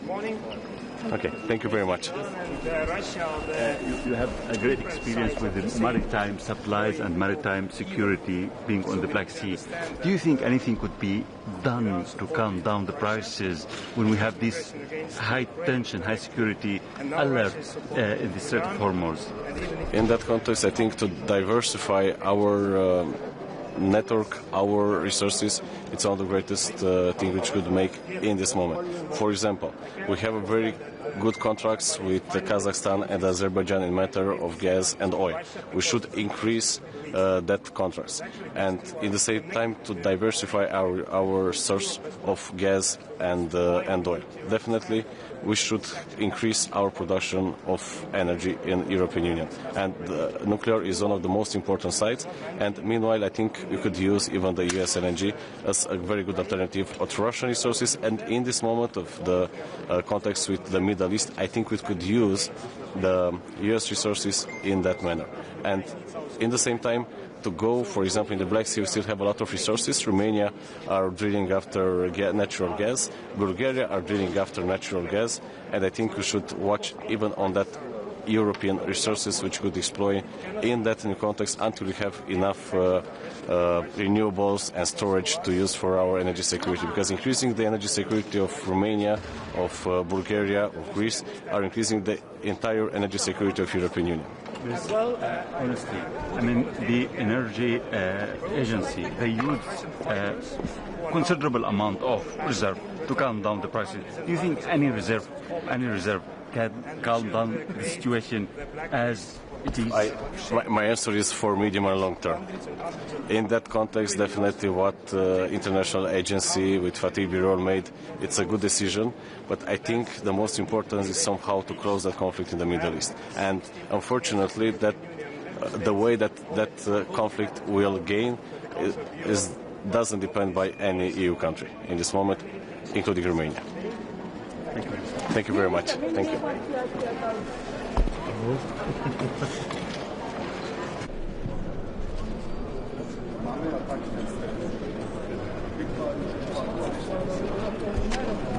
So, guten Morgen. Guten Morgen, meine sehr verehrten Damen und Herren. Ich komme ja gerade von einer Reise in den Nahen und Mittleren Osten zurück, nach Zypern, Israel, in die Türkei. Aber ich war auch auf der arabischen Halbinsel, in Saudi-Arabien, in Katar und in den Vereinigten Arabischen Emiraten. Überall dort sitzt der Schock nach wie vor tief, dass Iran diese Länder angreift, die keinen Beitrag geleistet haben bisher zu den militärischen Aktionen, die die Vereinigten Staaten von Amerika und Israel ergriffen haben. Der dringende Wunsch all meiner Gesprächspartner war, ist und wird bleiben, dass wir aus der Spirale der Eskalation herauskommen, dass wir konkrete Schritte unternehmen zu einer diplomatischen Lösung dieses Konflikts. Und hier geht der Blick auch, das habe ich gespürt, sehr klar nach Deutschland. Wichtig wird zunächst sein, dass die USA und Israel sich dazu verhalten, wann sie die militärischen Ziele ihres Einsatzes als erreicht betrachten. Hier brauchen wir mehr Klarheit. Das habe ich in meinen Gesprächen auch mit meinem Kollegen Gideon Saar und mit Marco Rubio schon klar zum Ausdruck gebracht. Gleichzeitig steht fest, und das sehen wir an jedem Tag dieses Krieges, dass vom iranischen Regime eine erhebliche Gefahr ausgeht. Und zwar für die Nachbarn, für die gesamte Region, für die Freiheit der Seeschifffahrt und für die weltweite Wirtschaftsentwicklung. Diese Gefahr darf definitiv nicht fortbestehen. Da sind wir uns mit unseren Partnern und unseren Freunden in Israel und den USA vollkommen einig. Deswegen setze ich mich heute auch für Sanktionen gegen diejenigen ein, die verantwortlich sind für die Blockade der Straße von Hormuz, um unseren Partnern am Golf ein klares Signal der Unterstützung zu geben, aber auch, weil die Blockade weltweite Schockwellen verursacht. Wie diese Schockwellen verlaufen, wird auch Thema heute bei unserem Treffen der EU-Außenminister sein. Über den Persischen Golf werden nicht nur Öl und Gas, sondern beispielsweise auch viele Düngemittel exportiert. Stocken diese Transporte, kann das auch Wirkungen haben für die Nahrungsmittelpreise und für die Nahrungsmittelsicherheit weltweit. Die Zahl derer, die bereits jetzt unter diesem Krieg leiden oder Gefahr laufen, dies bald zu tun, ist enorm hoch. Die Europäische Union als größter Wirtschaftsraum der Welt, aber auch als größter humanitärer Akteur der Welt, muss den Betroffenen des Krieges eine Stimme geben. Auch das ist eines der Ziele des Treffens heute hier in Brüssel in dieser europäischen Woche. Deswegen verlieren wir auch die Lage im Gaza, im Westjordanland und ganz besonders im Libanon nicht aus dem Auge. Dort ist die Lage dramatisch. Fast 800.000 Binnenvertriebene sind eine dramatische Zahl, die uns sehr beschäftigt. So klar ist, dass sich Israel gegen den Raketenbeschuss durch die Hisbollah verteidigen muss. So wichtig ist es gleichzeitig, die Zivilbevölkerung zu schonen. Um die Not zu lindern, habe ich entschieden, ein Soforthilfepaket in Höhe von 188 Millionen Euro zu schnüren. Trotz der brisanten Lage im Nahen Osten. Die Ukraine bleibt unsere europäische Sicherheitspriorität Nummer 1. Mit Blick auf die 90 Milliarden Euro ist es nicht akzeptabel, dass diese weiterhin in Geiselhaft genommen werden. Wir haben als Europäische Union gemeinschaftlich beschlossen, die Ukraine zu unterstützen. Wer hier abredewidrig blockiert, der spielt Russland in die Hände. Das ist nicht nur ein Wortbruch, das ist zutiefst uneuropäisch. Wir sehen auch, wenn die Preise für Öl und Gas steigen, dann füllt das auch die russische Kriegskasse. Umso mehr stehen Deutschland und die Europäische Union hinter den Energiesanktionen gegen Russland. Und wir wollen die russischen Einnahmen auch mit weiteren Maßnahmen beschneiden. Jetzt Sanktionen zu lockern, ist definitiv der falsche Weg. Als Europäische Union gehen wir heute auch entscheidend gegen diejenigen vor, die uns im Cyberraum angreifen. Wir werden heute Sanktionen gegen iranische und chinesische Akteure aus dem Privatsektor beschließen und zeigen damit auch ein klares Stoppschild. Wer unsere Gesellschaften zu destabilisieren versucht, der muss mit Konsequenzen rechnen. Herr Minister, im Europäischen Parlament scheint die Brandmauer gefallen zu sein. Die EVP hat dort in einer WhatsApp-Gruppe und bei einem persönlichen Treffen mit den Rechtsfraktionen zusammengearbeitet. Ist das aus Ihrer Sicht akzeptabel? Muss das Konsequenzen haben? Also ich glaube, inhaltlich ist das, was beschlossen worden ist in dem Ausschuss im Europäischen Parlament, vollkommen in Ordnung. Und das ist zunächst einmal entscheidend.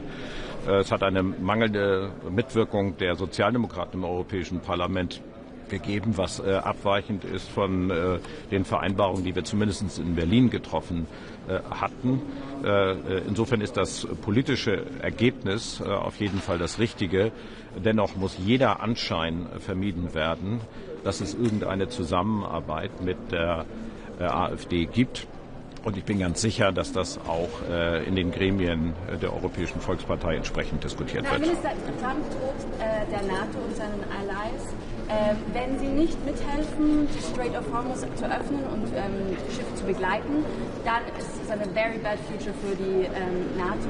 Jetzt haben Sie gestern im Bericht aus Berlin gesagt, dass Sie sehr skeptisch sind gegenüber der Erweiterung dieser Aspides-Mission. Was sagen Sie heute dazu unter veränderten Umständen?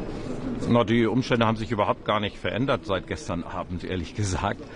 Ich sehe auch gar nicht, dass die NATO irgendeinen Beschluss gefasst hätte in diese Richtung oder zuständig werden könnte für die Straße von Hormuz. Wenn das der Fall sein sollte, dann würden sich die NATO-Gremien damit entsprechend befassen. Wir werden ja heute diese Frage hier auch miteinander diskutieren. Und natürlich hat jeder ein Interesse daran, dass die Freiheit der Seeschifffahrt garantiert wird. Das gilt für das Rote Meer. Und das ist der Auftrag von Aspides. Genauso wie für die Straße von Hormuz. Aber ich kann nur das wiederholen, was ich gerade eben noch einmal gesagt habe und was meine Auffassung und auch die Auffassung der Bundesregierung bleibt. Wir wollen zunächst einmal von Israel und den Vereinigten Staaten von Amerika erfahren, wann sie ihre militärischen Ziele im Iran erzielt haben wollen. Wenn wir davon eine Vorstellung haben, dann glauben wir, dass man in eine nächste Phase hineingehen muss, nämlich eine Phase, dass eine Sicherheitsarchitektur für diese gesamte Region, und zwar mit den Anrainerstaaten, definiert werden muss. Und das wird sicherlich dann auch erfordern, dass man in diesem Rahmen mit dem Iran ins Gespräch kommt. Und ich denke, wenn wir da sind, können weitere Fragen beantwortet werden, aber zum jetzigen Zeitpunkt stellen sie sich nicht. Eine Frage. After 2-week war in the Middle East, how concerned are you on energy crisis, and do you really have the energy crisis right now in Europe and Germany? No, of course we do see the repercussions and the effects that we see not only in the German or the European markets. So we are still working on a solution which only could be come to a sustainable situation in that region through negotiations, which includes the neighboring countries, but ultimately, of course, also Iran. We will come to that stage as soon as the United States of America and Israel have defined that they have achieved their military goals. But we are not there currently. What we expect from the United States and Israel to inform us, to include us into what they are doing there, and to tell us if these goals are achieved. Thank you so much. Today also discussing Georgia's topic.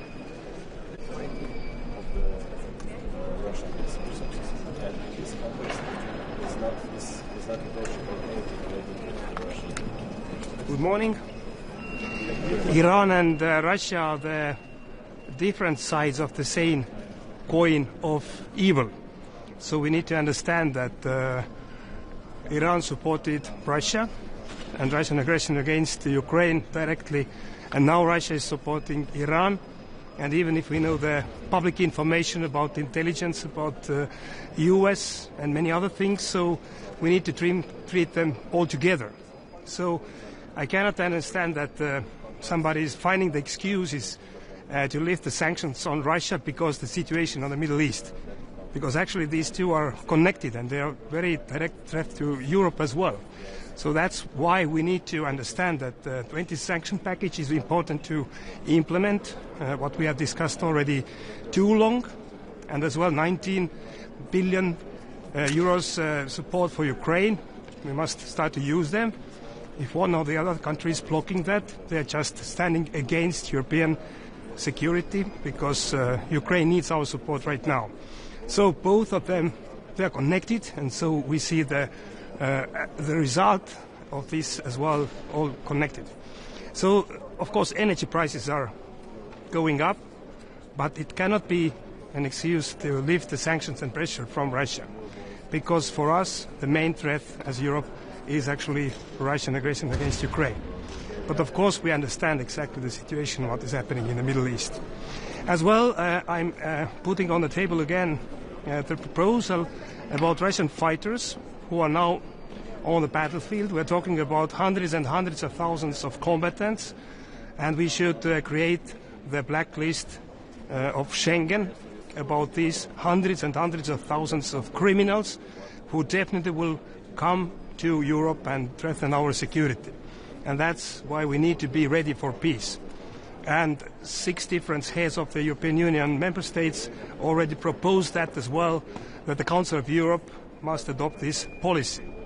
So we have many things to discuss today. Thank you very much. Sorry? May I ask a question on NATO and Trump? Trump said yesterday, over the night, that it would be very bad for NATO countries if they wouldn't help him, or wouldn't help it in general, to get the Strait of Hormuz working again, to get ships out and in.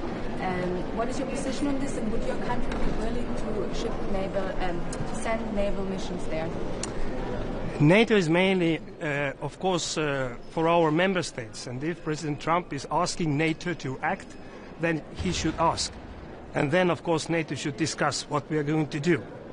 NATO has always been supportive amongst our member states if there is an immediate threat. But first of all, we should know as well what are the plans of President Trump's with Iran in the region, because we are their allies. And we didn't have this information in the beginning when these attacks started. So I think that if President Trump needs our support and help, Estonia has always been very supportive towards US. But of course we need to know as well, finally, the strategic goals, what will be the plan, what is the plan. So I think that we are ready for discussions, but it's impossible to say. Sorry? Minister, we see more and more tension between Hungary and Ukraine with all the blockage of loan and also pipeline Druzhba situation. How do you see way out of this crisis, and what role should EU play in cooling down the tension? It's deeply unfortunate that one country is blocking everything which is existentially important for European people's security. Because of elections or because of ideological reasons, I don't know.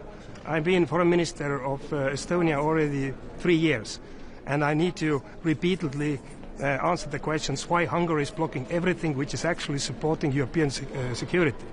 So I do hope that it will be finished soon, because 90 billion is decided already at the end of the last year, and as well the 20th sanction package is needed heavily right now to put more pressure on Russia and many other aspects. So let's hope that maybe it will change after the elections. Minister, yes, please. Your French and German colleagues will today inform about recent developments in Georgia. What's your expectations? What will be the position of Estonia going? Estonians have been always deeply concerned about the Georgian people's future. We have been very much supportive as well on all different levels that the Georgian peoples will get what they want to get, the membership of European Union as well. Now we are not even talking about that. We are talking about democracy. We are talking about how to survive. So we are deeply concerned what is happening in Georgia. So, okay, thank you. Let's have a last question. After 2 weeks, Sorry? After 2 week war in the Middle East, right now is getting worse and worse. And you said we are not going to take in the energy from Russia. What plan do you have if you are not taking the energy from Russia or not taking energy from Middle East because of the war? Do you have any good plan, alternative plan? Of course, if we are taking energy from Russia, if we are lifting the sanctions, we are just supporting the aggressive war machine against Europe. So we are cutting our ways out. So this is something we cannot do. We need to find a solution. We need to find alternatives if there is a need for that. But buying gas and oil and also lifting sanctions from Russia is totally the wrong way to go. Okay. Bye.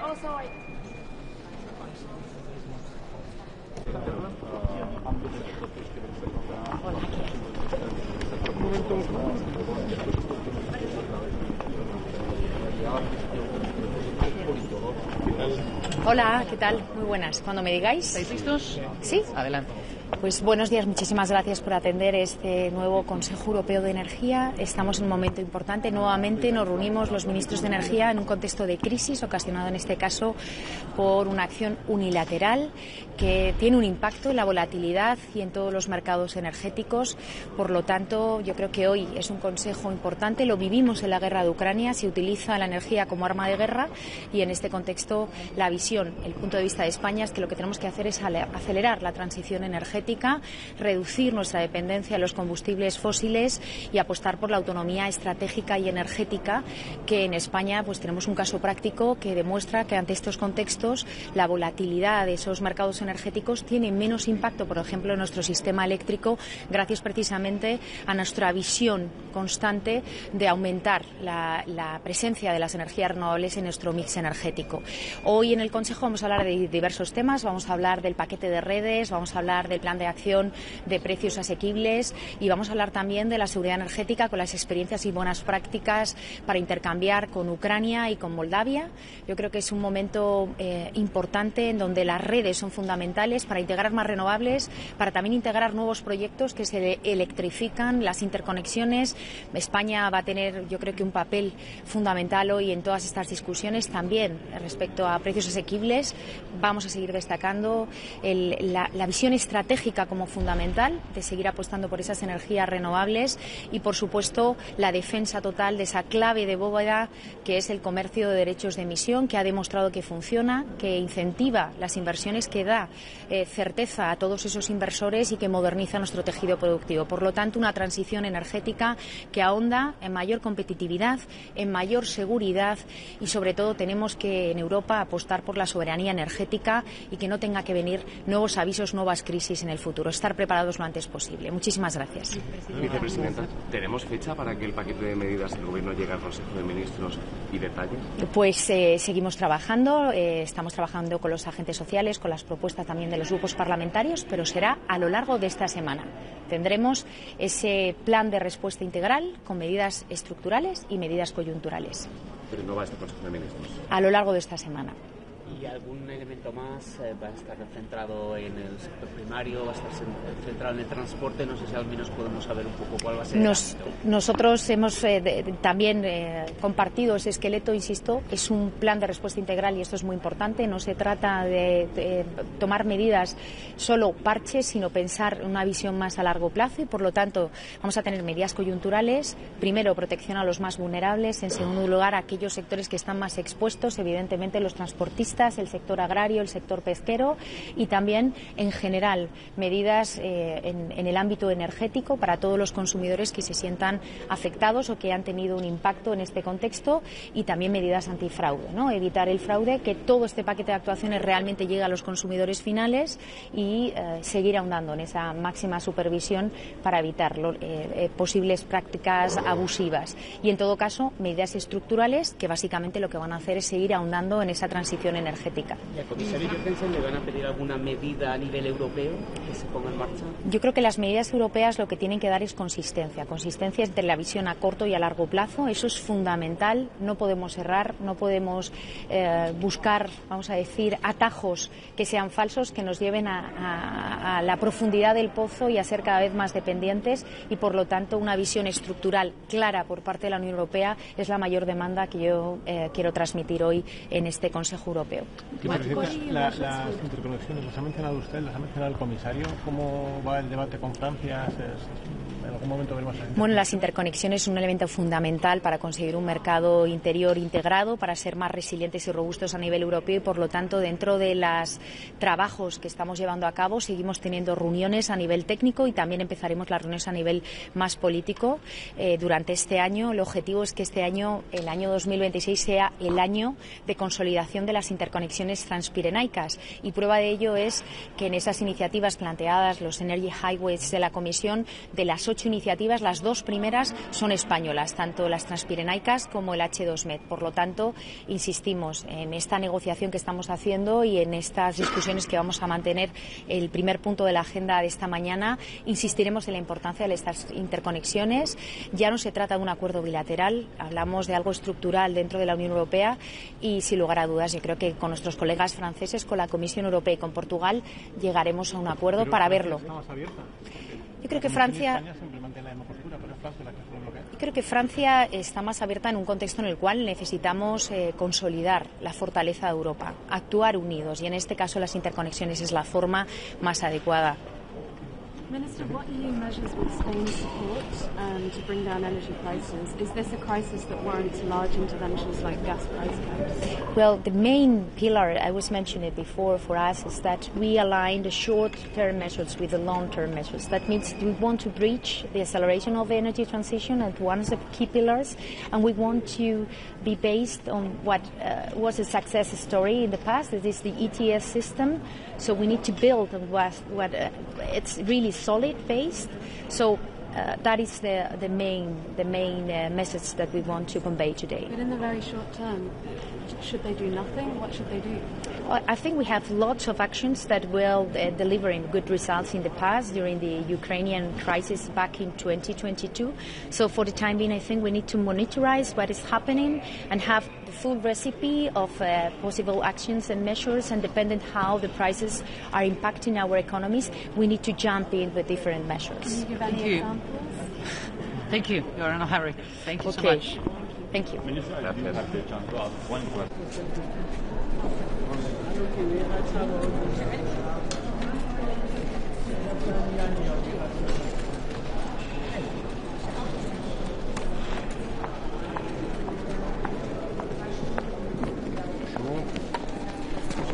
Bonjour à tous. L'escalade militaire incontrôlée et dangereuse au Proche et au Moyen-Orient ne nous détourne pas de l'Ukraine, où se joue depuis 4 ans la sécurité et la paix sur le continent européen. Et dans un contexte qui est marqué par l'isolement croissant sur le plan international de la Russie, après la chute de Bachar al-Assad, celle de Nicolas Maduro, celle de l'ayatollah Khamenei, nous poursuivons avec beaucoup de détermination et de résolution le long de 2 axes d'effort, notre soutien à l'Ukraine et notre pression sur Vladimir Poutine. Soutien à l'Ukraine qui a été exprimé par le président de la République vendredi à Paris, où il recevait le président Zelensky, en lui affirmant que nous poursuivrions nos efforts pour que, sur le plan militaire comme sur le plan financier, l'Ukraine puisse bénéficier de tout ce dont elle a besoin pour poursuivre sa résistance contre l'agression russe. Et c'est dans ce cadre que nous souhaitons vivement qu'un accord puisse être trouvé sur le prêt de 90 milliards d'euros qui mettra l'Ukraine à l'abri de toute difficulté financière pour les 2 ans qui viennent. Et puis pression sur Vladimir Poutine.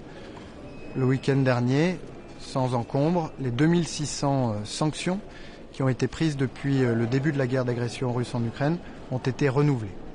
Et aujourd'hui, à Bruxelles, s'ajoutent à ces 2600 désignations et sanctions 9 nouvelles désignations de criminels de guerre responsables du massacre de Boutcha, dont nous allons marquer dans quelques jours le 4e anniversaire.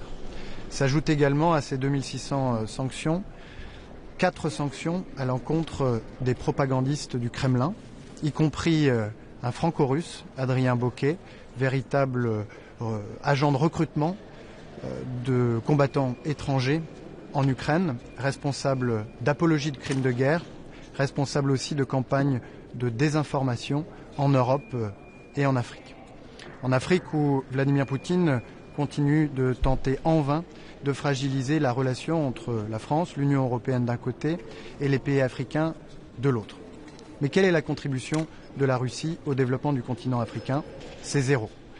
Lorsque je regarde sur le terrain, je me suis rendu jeudi et vendredi en Centrafrique, je ne vois rien. Et lorsque je regarde dans les chiffres, je ne vois rien non plus. Les investissements de l'Union européenne en Afrique sont 200 fois supérieurs à ceux de la Russie. Les échanges commerciaux de l'Union européenne avec le continent africain sont 20 fois supérieurs à ceux de la Russie. Et l'Union européenne accueille 10 fois plus d'étudiants dans ses universités que ne le fait la Russie. C'est cela, la réalité des chiffres. Il faut donc que Vladimir Poutine se rende à l'évidence. Cette guerre d'agression, dans laquelle il a précipité son pays au risque de l'épuiser et de le discréditer, doit cesser. C'est un échec stratégique, politique et économique qui doit désormais prendre fin. Je vous remercie beaucoup. Monsieur le ministre, une question, monsieur le ministre.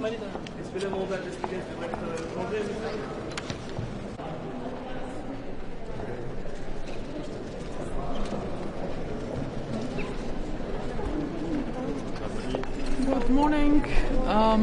The preparations for the Foreign Affairs Council, of course, have finished. It's ongoing.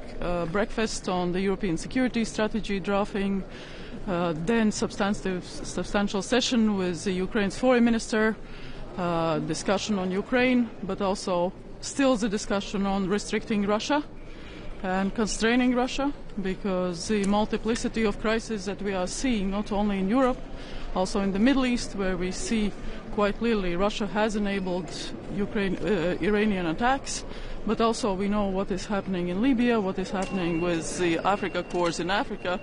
There is a whole complicity of actions attributed to Russia. So Russia is our problem. It's not Ukraine, it's Russia, and we have to deal with Russia. So that will be my main points today. And then, of course, meeting with Indian Foreign Minister, Mr. Jaishankar, good friend. Also very open discussions usually, different perspectives on a number of things. And then Middle East. Middle East is something that is on our mind a lot, not only because of the prices of oil and gas and the various different angles of the crisis in the Middle East, but also because indeed our strategic partner US is currently fully involved in the region, and we would like to see a quick de-escalation, having spoken with many of the Gulf states and other neighbors. The joint wishes for de-escalation.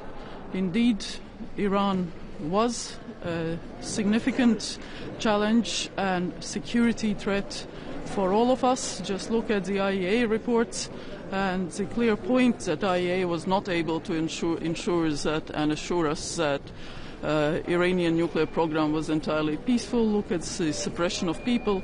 The regime had not changed its patterns. In the same time, of course, the effects of everything are such that taking down a notch and reflecting and seeing how we can advance on a more peaceful path is something that we argue for. You're also discussing Georgia's topic. Do you know what's the proposal? Minister, President Trump said that he would like NATO to do more regarding the security of the Strait of Hormuz. Do you support this idea? I haven't seen any proposals from the US. You would have to ask within NATO whether something has been received, because if there is an ally that feels that there is a security challenge or something, usually it goes through the NATO. It doesn't come to the capitals directly. I cannot speculate again. You know, it depends on the situation. We supported in principle, but we have to see how it works. We see more and more pressure between Hungary and Ukraine, considering the 90 billion loan blockage and pipeline Druzhba. So how do you see the way out of this crisis, and what should EU do to cool down the tension between us? I think we have been very clear always. More pressure on Russia, so the new sanctions package, restraining Russian economy, technology partnerships, stopping evading sanctions. That's the way to peace in Ukraine. It's not by giving up on all those things. How can Hungary pursue the 90 billion package for Ukraine? And if this would not be the case, like, do you have an option? As a rule, we don't comment on partners or allies in public and their behavior or actions. From our side, 90 billion is agreed, and all the 3 regulations that need to be approved for implementation should be approved. Straightforward. You will be also discussing Georgia. Sorry. About sanctions, US decreased some oil sanctions, and Hungary said that we should do the same. What a signal is sent to Moscow? We need to strengthen sanctions, not weaken sanctions. Pretty straightforward. The fact that Russia is getting more money in its coffers to wage war is absolutely the wrong signal. What can you say about Georgia? We know that this will be about Georgia. What is your position? Nothing has changed in Georgia. The situation has not improved. We know what Georgian people want, what they deserve, but this government apparently is not interested in the European path for the country or people. Is there some special examples? Can you give special examples for? Well, there is enough in public by the Commission and other colleagues, yes. Yeah, and is there some steps which can be used against the Georgian dream, which is stopping our European path? We have full trust that Georgian people will take the right decisions and will implement the commitment to Europe and make sure that the country advances. Can you tell us what don't like about Georgia exactly? What is the steps? As I said, there is enough in public already from the European Commission and other actors. Thank you.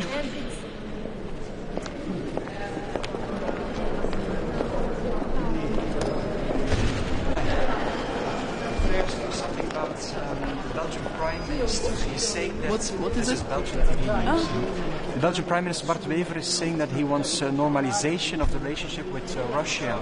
Do you agree with him? I don't know exactly what he means by normalization with Russia. I think in our view, the fact that we have all agreed that Russia is the main threat, we have agreed that both in NATO, in the EU, but also at the national joint threat assessment level, means that we have to do what we have to do, which is increase defense spending, make sure that we are strong as NATO, as individual countries. We have commitments that we made in The Hague, which we are implementing. We have to provide support for Ukraine to make sure that Ukraine is independent, neutral, democratic country and a natural sort of friend and ally of the EU and NATO, and has a very clear Euro-Atlantic integration perspective. But also we have to make sure that Russia is weakened. So more sanctions, denying Russia money, technology, partnerships, limiting evading sanctions and everything. That's our view. Yeah, but that's our view, and this is where we are.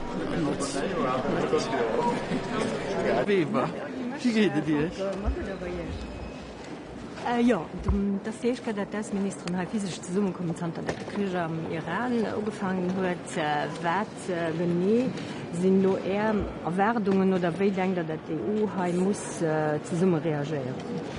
De Problem was mir kollateral schiet. Mir kollateral schiet echtens auch ein Gefahr. Wir sollen nicht vergessen, dass die Iraner Drohnen haben, die auch 2000 Kilometer können fliegen. Das heißt, sie noch europäische Länder. Nicht vergessen, dass auch Zypern zum Beispiel schon menaciert, genauso dass schon Bomben gefallen sind, Drohnen gefallen sind.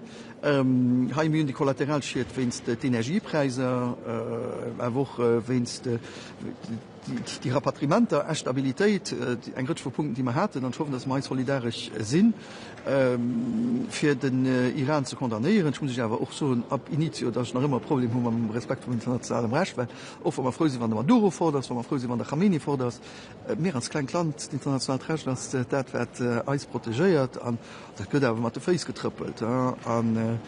Ich stelle mir so vor, ganz ehrlich, dass war nur den Präsident Trump gibt so ziemlich zurück, ob dann den Herrn Netanyahu sich auch zurückziehen. Die Antwort tun ich auch nicht. Wenn ich richtig verstanden habe, wird Israel oder aus Israel an den Libanon schon anmarschiert, die wollen dort ein Territorium am Süden. Wir können nicht auf der einen Seite so ein Aggressor, aber den anderen einfach dann zumachen, weil auf ein Territorium einfach vom Doppel wegschlagen gehen. Da, wenn ich faut pas de poids de mesure, das ist schon wichtig, dass wir auch in einer Linie treu bleiben. Und da sind ich gespannt, was wir darüber diskutieren. Das heißt, ihr fand, die EU soll mehr Druck auf Israel machen?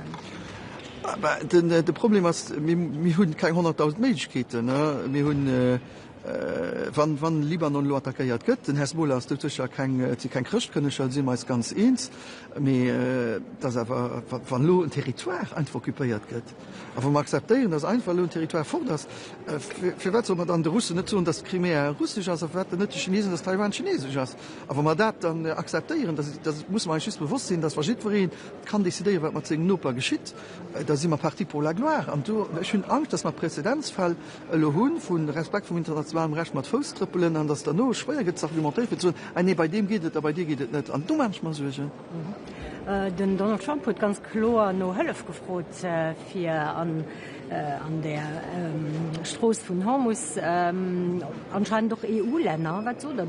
Wie soll die EU darauf reagieren? Ich fand immer speziell, wenn ich selber für den ganzen durch Janeen sucht, und dann sagt, hallo, müssen die anderen gucken, mal helfen zu kommen. Ich will just daran erinnern, dass noch NATO zitiert wird, NATO aus Artikel 5, und muss ich aber just tun, dass Artikel 5 ja mengen nicht applizierbar ist. Zypern, wo das EU-Land wirklich attackiert Ginas, an Zypern so selber, ich das Zypern nicht an der NATO, mit zweitens wird Zypern noch direkt gesagt, hey, ist da raus, wo ein britische Basis die du hast, aber das wenn ein Land attackiert wird, dass dann Artikel 5 muss zielen, am Ende hat man wirklich das, und das hat mich auch ein bisschen, aber steht man am Weber. Mir schwätze ganz viel von Petrol und Gas und verstehen, dass ein Söger, die mal guten Hund. Aber Lebensmittel, an die ich Hölle für die Leute könnte nicht tun. Anscheinend der Freundchen Tom Fletcher bei mir am Büro, an denen mir gesagt hat, ich will mit den Iranern negoziert, für man pro Schiffer durchzukriegen, wo aber man Lebensmittel an humanitäre Hölle wo kennt. Weil die können wir nicht durch. Und die muss wissen, dass am Libanon oder auch nach Gaza an die Plätzen aber nach Hölle muss kommen. Und wenn die blockiert geht, und nicht nur da, sind ein Gritsch von afrikanischen Ländern, die wirklich schwere Situationen sind, aber laut humanitäre Hölle muss nicht mehr kommen, dann nur auch nach nur vielleicht ökonomische Reperkussionen bei uns, bei mir einfach eine menschliche Katastrophe weltweit. Eine Decision steht aus. Die Ukraine kriegt 90 Milliarden Euro versprochen. Die EU-Staats- und Regierungschefs waren sich schon so darüber eins. Lo blockiert Rom e Land geht 100 sein Wort. Ein Kollege aus Litauen hat gesagt, mislo Druck auf Ungarn gemacht gehen. Am Donnerstag treffen sich nicht Staats- und Regierungschefs, wie das heute soll ja eine Präparation sein darüber. Wo sieht ihr da eine Landungszone, dass Ungarn da aber noch noch wird? Das ist mich, also das ist nicht ein, das ist immer Ungarn, weil wir sind fein, wenn das so ein, das ist immer Ungarn. Wenn die Absenz das kriegen, das sind sie dann nur nicht so weit, da mal drauf stellen, das traurig. Wir sind aber ganz oft mit so Co-Handelsszenarien. Und ich muss sich aber so immer mehr Gefühl, dass bei verschiedenen Fragen, vor allem an der Außenpolitik oder bei verschiedenen Punkten in eine Majorität qualifiziert brauchen. Die Unanimität ist wichtig für verschiedene Dossiers, und wir sollen die auch nicht abgehen für verschiedene nationalen Interessen. Aber hier ist kein nationales Interesse, hier geht damit von Europa, aber generelle Interessen sind, wo kein partikulièrement national getroffen gëtt sinn schwg der Meinung, dats du eng Majorité qualifiier och kein Koen, wenn mat der Unanimitéit Programmer rein sagen. Du die Hummer net Nee. kann in der Lo machen fir Ungarn do ziwazegen. Neicht. Wir werden dir dann do banne so. nach immer net an der Rolle fan der wet mir so, dass dat hier Meinung ass am moment da se soll ich zielen an hoffen, dass an de Regime an Ungarn no de Wahlen oder an anderen ass oder de Regime da se schon totlo extra gemacht fir de Wahlen Millionen de Wale gin schno ich fir net houfrech van just schiin hofft, dass még Meinung anderen an fir heige Jommer so Exkuse gesicht, also wann bis nostadt wat Exkuse gesicht gin, dat geht vun ungarisch Minoritéit iwwer armeeches. Anscheinend hat dem Peter Scherto gesot, dat ich nie werd an de Weesto, wann man Minoritéite willte protegéieren. mir hat net dieselbe Definition vun Minoritéite protegéieren an das heiget Nationalpolitik mehr op Kachte vun der Kredibilitéit vun der EU as schët. De EU guckt dawer logist no het de Mëttel Artikel 7 wär eng Meket si der go net. Artikel 7 mat den Avokéiert nëmmen een ze so net a verstan. Ans kann ich so, dats Ungarn du schon deutschen Zwillingsbruder von huet mat der Slowakei mat der Tschechei. Gëtt stimmen die so an den Herren Kolleg net Äre Kolleg, der sieht nämlich Regierungschef mit den falsche Regierungschef huet sich dofir ausgeschwert, dat die soll mat Russland verhandeln, doch durchblicke Sanktionen soll den eventuell laberen en vue vun den hegen Urlechpreiser. Wie steht da dort? Verhandlungen ja, Sanktionen wäsch nie froh. Sanktionen wäschwelle muss Konklusionen sie vu Verhandlungen. Kann net schon sinn, dass man Sanktionen wäschwellen ärmer verhandeln. Dat heißt, ich wurde Departement, dass in Ischnecker muss man dem Schwätze schon ja selber probiert doch am Umfang schon dawer opgin, me wann du ja eng Ritsch vu Regierung der Staat schaffen, die am Amt se fir der Tote können ze machen, me Sanktionen lo wächten net wie dat schlechten Zechen. Den as meint, die sitzt zu Moskau eng Popcorn se. De krieg Losuren mam Krich die am Iran ass du flubden an der Käes bei denen a Russland. Gas, Petrol, Preiser gin an Lotheiten, de Rubel rollt. An wem können se Merc so den am Weißen Haus, also c'est pas genial. Voilà. Okay. Merci. The Belgian Prime Minister Bart Wever, he wants to a normalization of the relationship with Russia. Do you agree with him? You know, for dialogue is always important. I will never block if there is any initiative to have discussions, but to ease sanctions, no. To ease sanctions must be the outcome of negotiations, but you cannot start to ease sanctions and then to negotiate. I think this would be the worst signal that we give. He's talking about a normalization. Yeah, but we cannot speak about normalization. I'm speaking about discussion and negotiations, because if we don't negotiate, we will never come to a solution. But we just need to find the right person to do these negotiations, to speak to President Putin. I did it, you know, I had President Putin on the phone every week, but then I had some colleagues from Poland and also from Baltic countries when I was Prime Minister who told me that my country was too small to do it. That's also a problem of mentality, because it's not the size of a country who makes the relationship between countries, but the personal relations, and I had good relations with President Zelensky and President Putin. I tried to negotiate, but then I realized that there was no will for peace from Russian side, and normalization is impossible. This would be a slap in the face for Ukraine, and to say, okay, now there is a war, but everything is okay. No. But Wever is saying the other leaders agree with him when he's talking to them in private. I'm not talking in private with Bart Wever. I just can tell you what I would tell him if he would stand like you stand next to me. And but I say I'm one of the very few who say publicly that we should discuss to Russia. I'm getting blamed because saying that we even should not talk to Russia. I believe that we should talk to Russia. We should try to find solutions together, because if we don't talk, we will never be able to find solutions. And everybody's talking except us, but usually we get the bill at the end of the lunch. So I prefer to sit on the table and to be able to choose also what is on the menu. Voilà. Thank you very much. See you. Thank you. Tot ziens. Dag.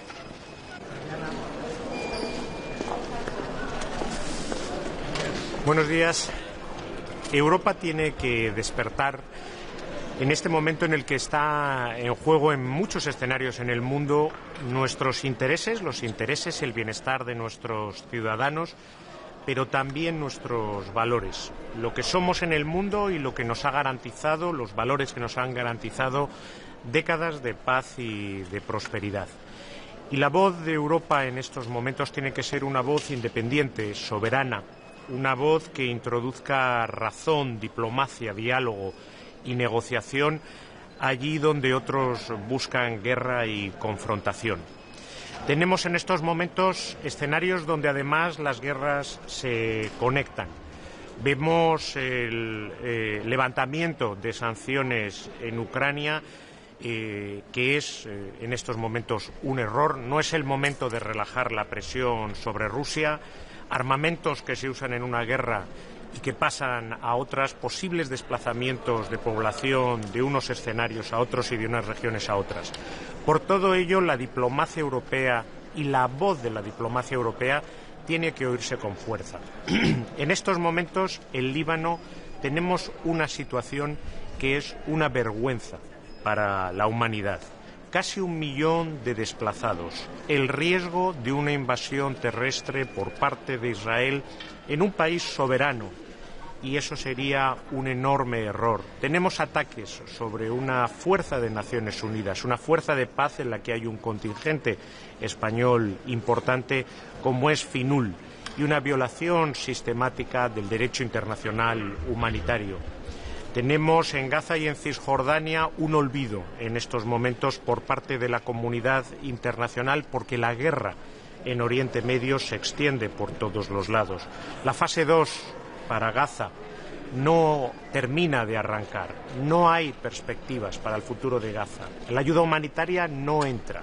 En Cisjordania, la extensión de los asentamientos y de los colonos violentos no se paraliza en ningún momento. Europa tiene que ser quien alce esa voz y quien señale el camino, un camino que tiene que llevar a la coexistencia pacífica, a garantizar nuestros valores y, sobre todo, a garantizar el bienestar de los ciudadanos europeos, que en estos momentos se ve amenazado por el incremento de los precios energéticos y también por un posible desplazamiento de refugiados y de desplazados internos desde distintos puntos de Oriente Medio. Eso es lo que hoy trasladaré claramente en este Consejo de Asuntos Exteriores, donde vamos a tratar extensamente la situación en Oriente Medio y también nuestra relación con la vecindad sur, que España, por supuesto, empuja, lidera y que conoce perfectamente. También trasladaré el apoyo que tenemos que dar a Ucrania en estos momentos tan difíciles. Y tenemos que ser coherentes. Los europeos tenemos que decir lo mismo, como hace España, como hace la política exterior de España en Ucrania y en Oriente Medio. Tenemos que ser capaces de defender los mismos valores y el mismo derecho internacional humanitario cuando se trata de los civiles ucranianos, de los civiles gazatíes o de los civiles libaneses. Al final hay un fondo común de dignidad y de humanidad a todos, que es lo que nos une. Y ahí Europa tiene que ser el baluarte. Y finalmente, Europa, y hemos tenido un desayuno donde hemos hablado sobre seguridad europea, Europa tiene que dar un salto de soberanía. Tiene que dar un salto en su seguridad, por supuesto, y hablar de una defensa común, con una única voz, para no verse arrastrada a otros escenarios y guerras en las que no hemos sido ni consultados ni informados. Tenemos también que avanzar en soberanía digital, en soberanía económica. Todo ello es parte de garantizar no solo nuestros valores, sino sobre todo y ante todo el bienestar de nuestros ciudadanos.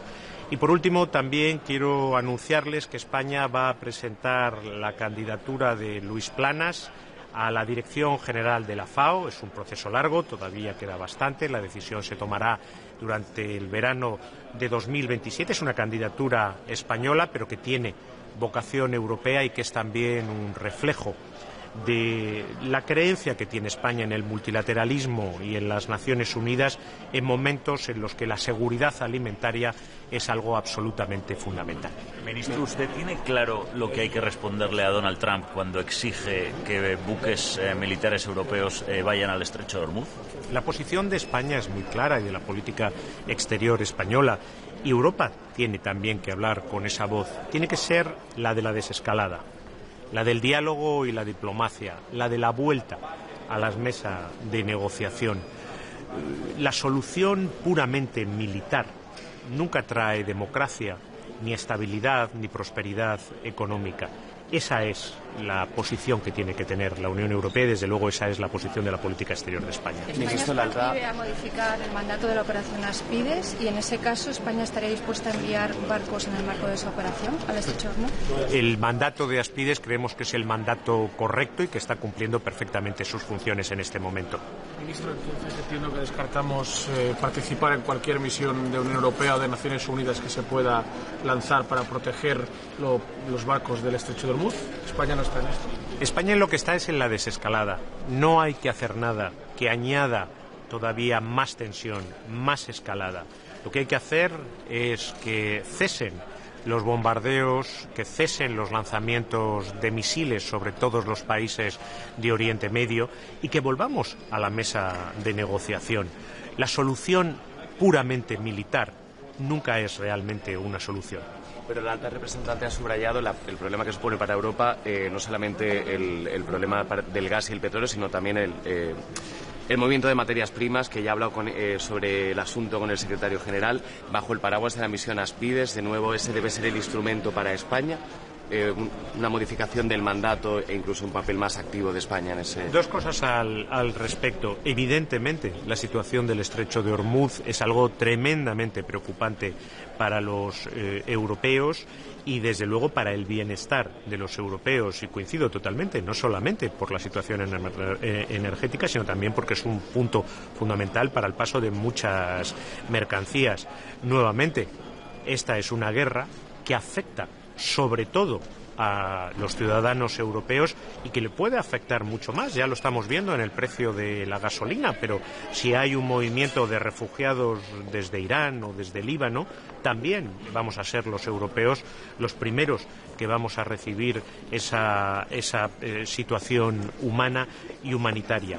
Por eso, la posición de Europa, por nuestros valores, pero también por defender el bienestar de nuestros ciudadanos, el incremento de precios de todo tipo, tiene que ser la de que termine esta guerra, parar esta guerra y que sea la negociación y el diálogo los que prevalezcan.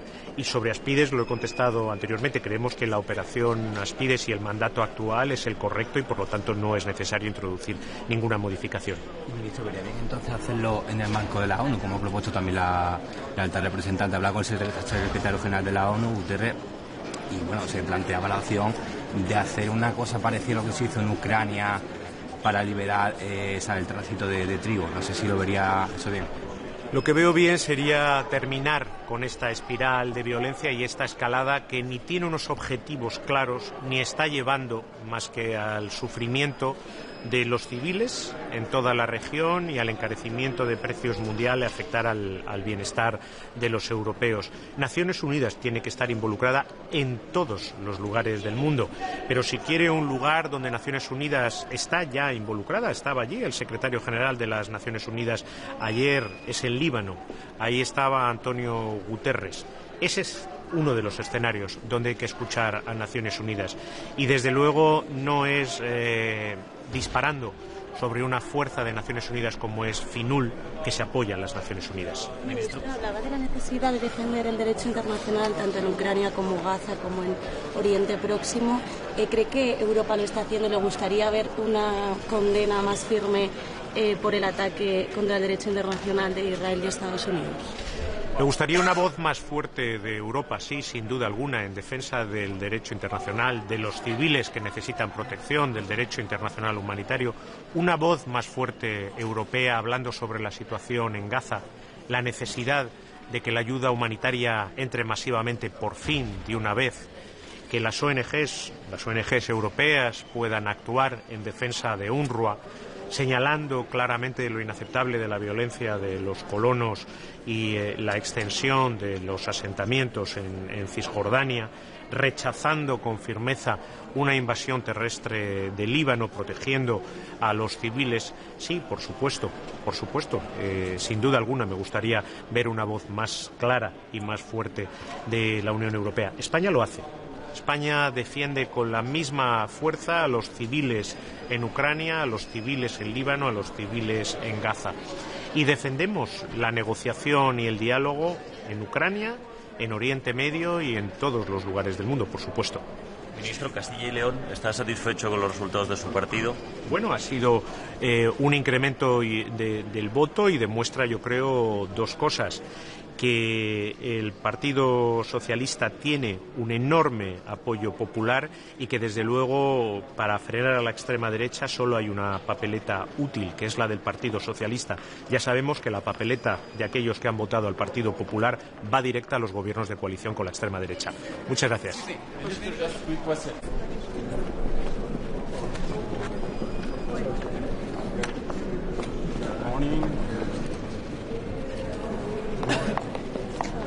Good morning. Great to be here this morning, coordinating with closest partners, colleagues and allies on how to, act in this situation where, again, world peace seems to be a little bit further away than everybody of us would be hoping for. Now, Russia's war of aggression is, again, the main topic. It is the biggest theater of active war, and in our immediate vicinity. We need to take into consideration also, now that we are working on the new European security strategy, that unfortunately it seems that the threat that Russia is posing towards us, towards the free world, is not going anywhere. Unfortunately, the attacks on civilians have been going on by Russia again during this weekend, and certainly this is crime against humanity, which we should be very closely together in cooperation and in coordination defending against. Now, also, the Iran war is escalating. We have our strongest sympathy with the Gulf countries and have expressed it also in our extraordinary meeting a couple of days ago. It has to be the main goal for all of us that the parties return to the negotiation table. Iran obviously should not retain a nuclear weapon and should refrain from attacking its neighboring countries, and also it should grant the full freedom and citizen rights to its own people. And finally, we will be also discussing the European southern neighborhood. It is important that we as Europe keep the 360-degree approach, but at the same time prioritize our efforts. Thank you so much. Trump announced said that he would like more action from NATO regarding the Strait of Hormuz. Do you support that idea? The North Atlantic Treaty Organization, as the name said and says, is first and foremost in place in order to secure against imminent threats against the North Atlantic environment. Now, the main threat to NATO is obviously Russia. At the same time, having said this, obviously everything that is happening also in the Middle East is affecting us as well, through the world economy, through everything that is going on through the escalation at the moment. So certainly, as NATO and as individual countries, we will be looking at different capabilities which we can perhaps employ towards securing the freedom of navigation, which is so important again to the entire world. But at the same time, I have to say, from the Finnish perspective, we are securing 1,340 kilometers of border against Russia. Also, we very highly depend on the traffic of the Baltic Sea. So that is where most of our capabilities are employed now and will also be in the future. And as already pointed out, the main focus for Europe is and will remain the defense of Ukraine as well, and that is certainly which also requires a lot from all of us. Minister, has its own capabilities in mind protecting? Is Finland going to participate in the work of coalition of dealing in the Hormuz? Finland is closely cooperating with its partners and allies also in this question, but as I already pointed out, the capabilities we have as an individual country as Finland, but also as part of the alliance, are first and foremost there to secure vital interests for NATO. And as already pointed out, we are already securing quite a long border against Russia, who is the main threat to NATO, and at the same time we also crucially depend on the sea traffic in the Baltic Sea, which has unfortunately also been contested increasingly over the course of the past months and years. So we will closely coordinate with partners and allies, but at this stage it's not our first priority. Minister, today your colleagues from Germany and France will inform you about last developments in Georgia. And the second question also I want to ask you, how do you estimate OSCE's report under Moscow mechanism, because Georgia has been accusing this organization that there is false information in this report? Having chaired the OSCE last year and having also closely not only watched but also visited Georgia and bringing strong solidarity with the Georgian people who are unfortunately have had to live under increasing oppression, the latest law on prohibiting essentially funding of civil organizations and the freedom of the people is another step in the wrong direction. And I am convinced that the OSCE and also the Moscow mechanism will produce the right results, but as the EU we also should stay vigilant. Your colleague from Washington just said that Putin is sitting in Moscow eating popcorn and he's happy about the situation. So what can be done that he does not profit from this war in Iran? Putin, unfortunately, is profiting from the situation that we are observing around Iran massively, not only through the increase in oil prices, which seems to be there at least for the time being, also through the fact that the political focus of the entire world is now, and largely understandably also in the Middle East, instead of focusing on the war of aggression that Putin has been waging against Ukraine for the past 4 years. Now also how Putin probably is benefiting from this is that, of course, this massive escalation in the Middle East will also demand a lot of equipment for the defense of the individual countries, and especially in air defense. And this obviously is bad news for Ukraine, who has had to defend itself for so long already, and where Russia is specifically targeting civilians. So we have been discussing this already this morning and will continue doing that. And again, utmost priority at this moment is to focus on the war that Russia is waging against Ukraine, our continued support for Ukraine, and also our continued efforts to restrain the use of the Russian war machine through economic sanctions.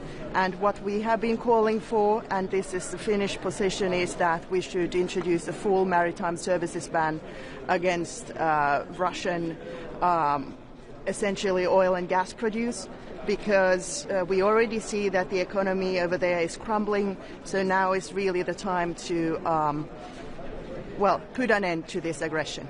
Minister, would Finland be ready to support the expansion of the mandate of the Aspides operation?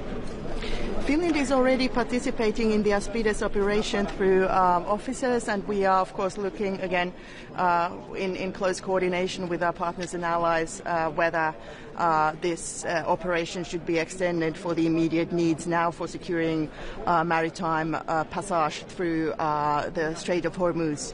But we are still in the phase where we are looking at this, at the demands and also at the joint capabilities we have and what can be potentially be sent over. Again, we unfortunately have a hot war waging in Europe too, and that is certainly our first priority. Thank you so much.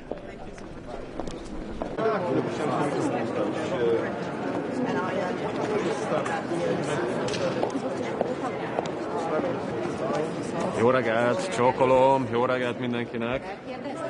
Igen, mindig lehet. Itt az a várakozás, hogy ezen a héten egyfajta áttörést szeretnék a 90 milliárdos tánccsomaggal kapcsolatban.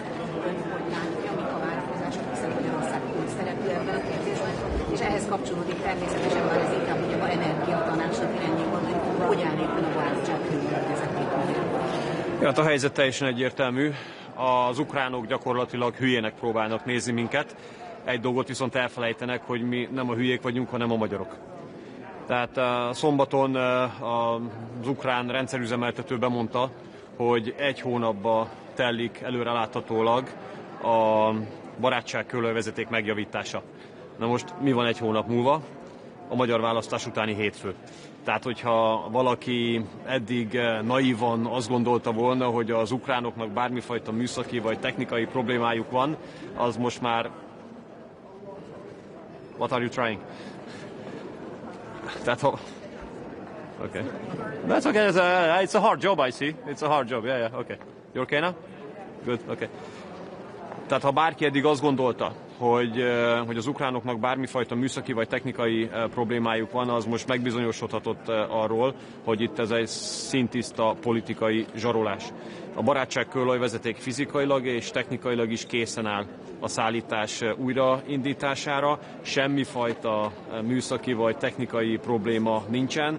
Úgy volt, hogy a mai napon 3-oldalú egyeztetés lesz a szlovák energiaminiszter, az ukrán energiaminiszter és köztem, de az ukránok erre ma nem hajlandók itt Brüsszelben sem, azok után, hogy 3,5 napon keresztül a magyar energiaminisztériumi delegáció, miniszterhelyettes vezetésével ott volt Kijevben, minden létező találkozási kérelmet visszautasítottak, nem voltak hajlandók tárgyalni velünk ebben az ügyben, ma nem hajlandók tárgyalni itt Brüsszelben, visszautasították az Európai Unió megfigyelőinek és ellenőreinek helyszínre utazását is, tehát a napnál világosabb, az ukránok kizárólag politikai okok miatt nem indítják újra a vezeték szállítását, műszakilag, fizikailag minden készen áll. Mi megvédjük magunkat, 86 napnyi tartalékunk van még, mert jól gazdálkodunk, és emellett féken tartjuk a benzinárakat is, tehát mi megvédjük magunkat, de azt mindenki vésse a fejébe, hogy az ukránok így viselkednek velünk.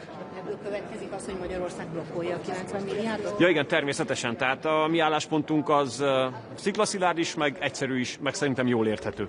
Tehát mindaddig, amíg az ukránok szórakoznak velünk, mindaddig, amíg az ukránok politikai okok miatt nem indítják újra az olajszállítást, mindaddig, amíg az ukránok Magyarországon olajellátási válságot akarnak előállítani, addig szóba se jöhet. Sem a 90 milliárd eurós hadikölcsönnek a megszavazása, sem bármi más Ukrajna számára nyújtandó pénzügyi támogatásnak a megszavazása, sem a 20. szankciós csomag, az EU-s tagságok meg amúgy is felejtsék el, úgyhogy így járunk. Yeah, it's very important. Don't underestimate, because this is a country.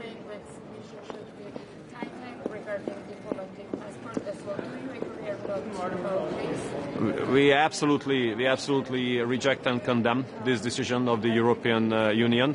This is insane. That in case a patriotic party wins elections, then the European Union considers democracy in danger.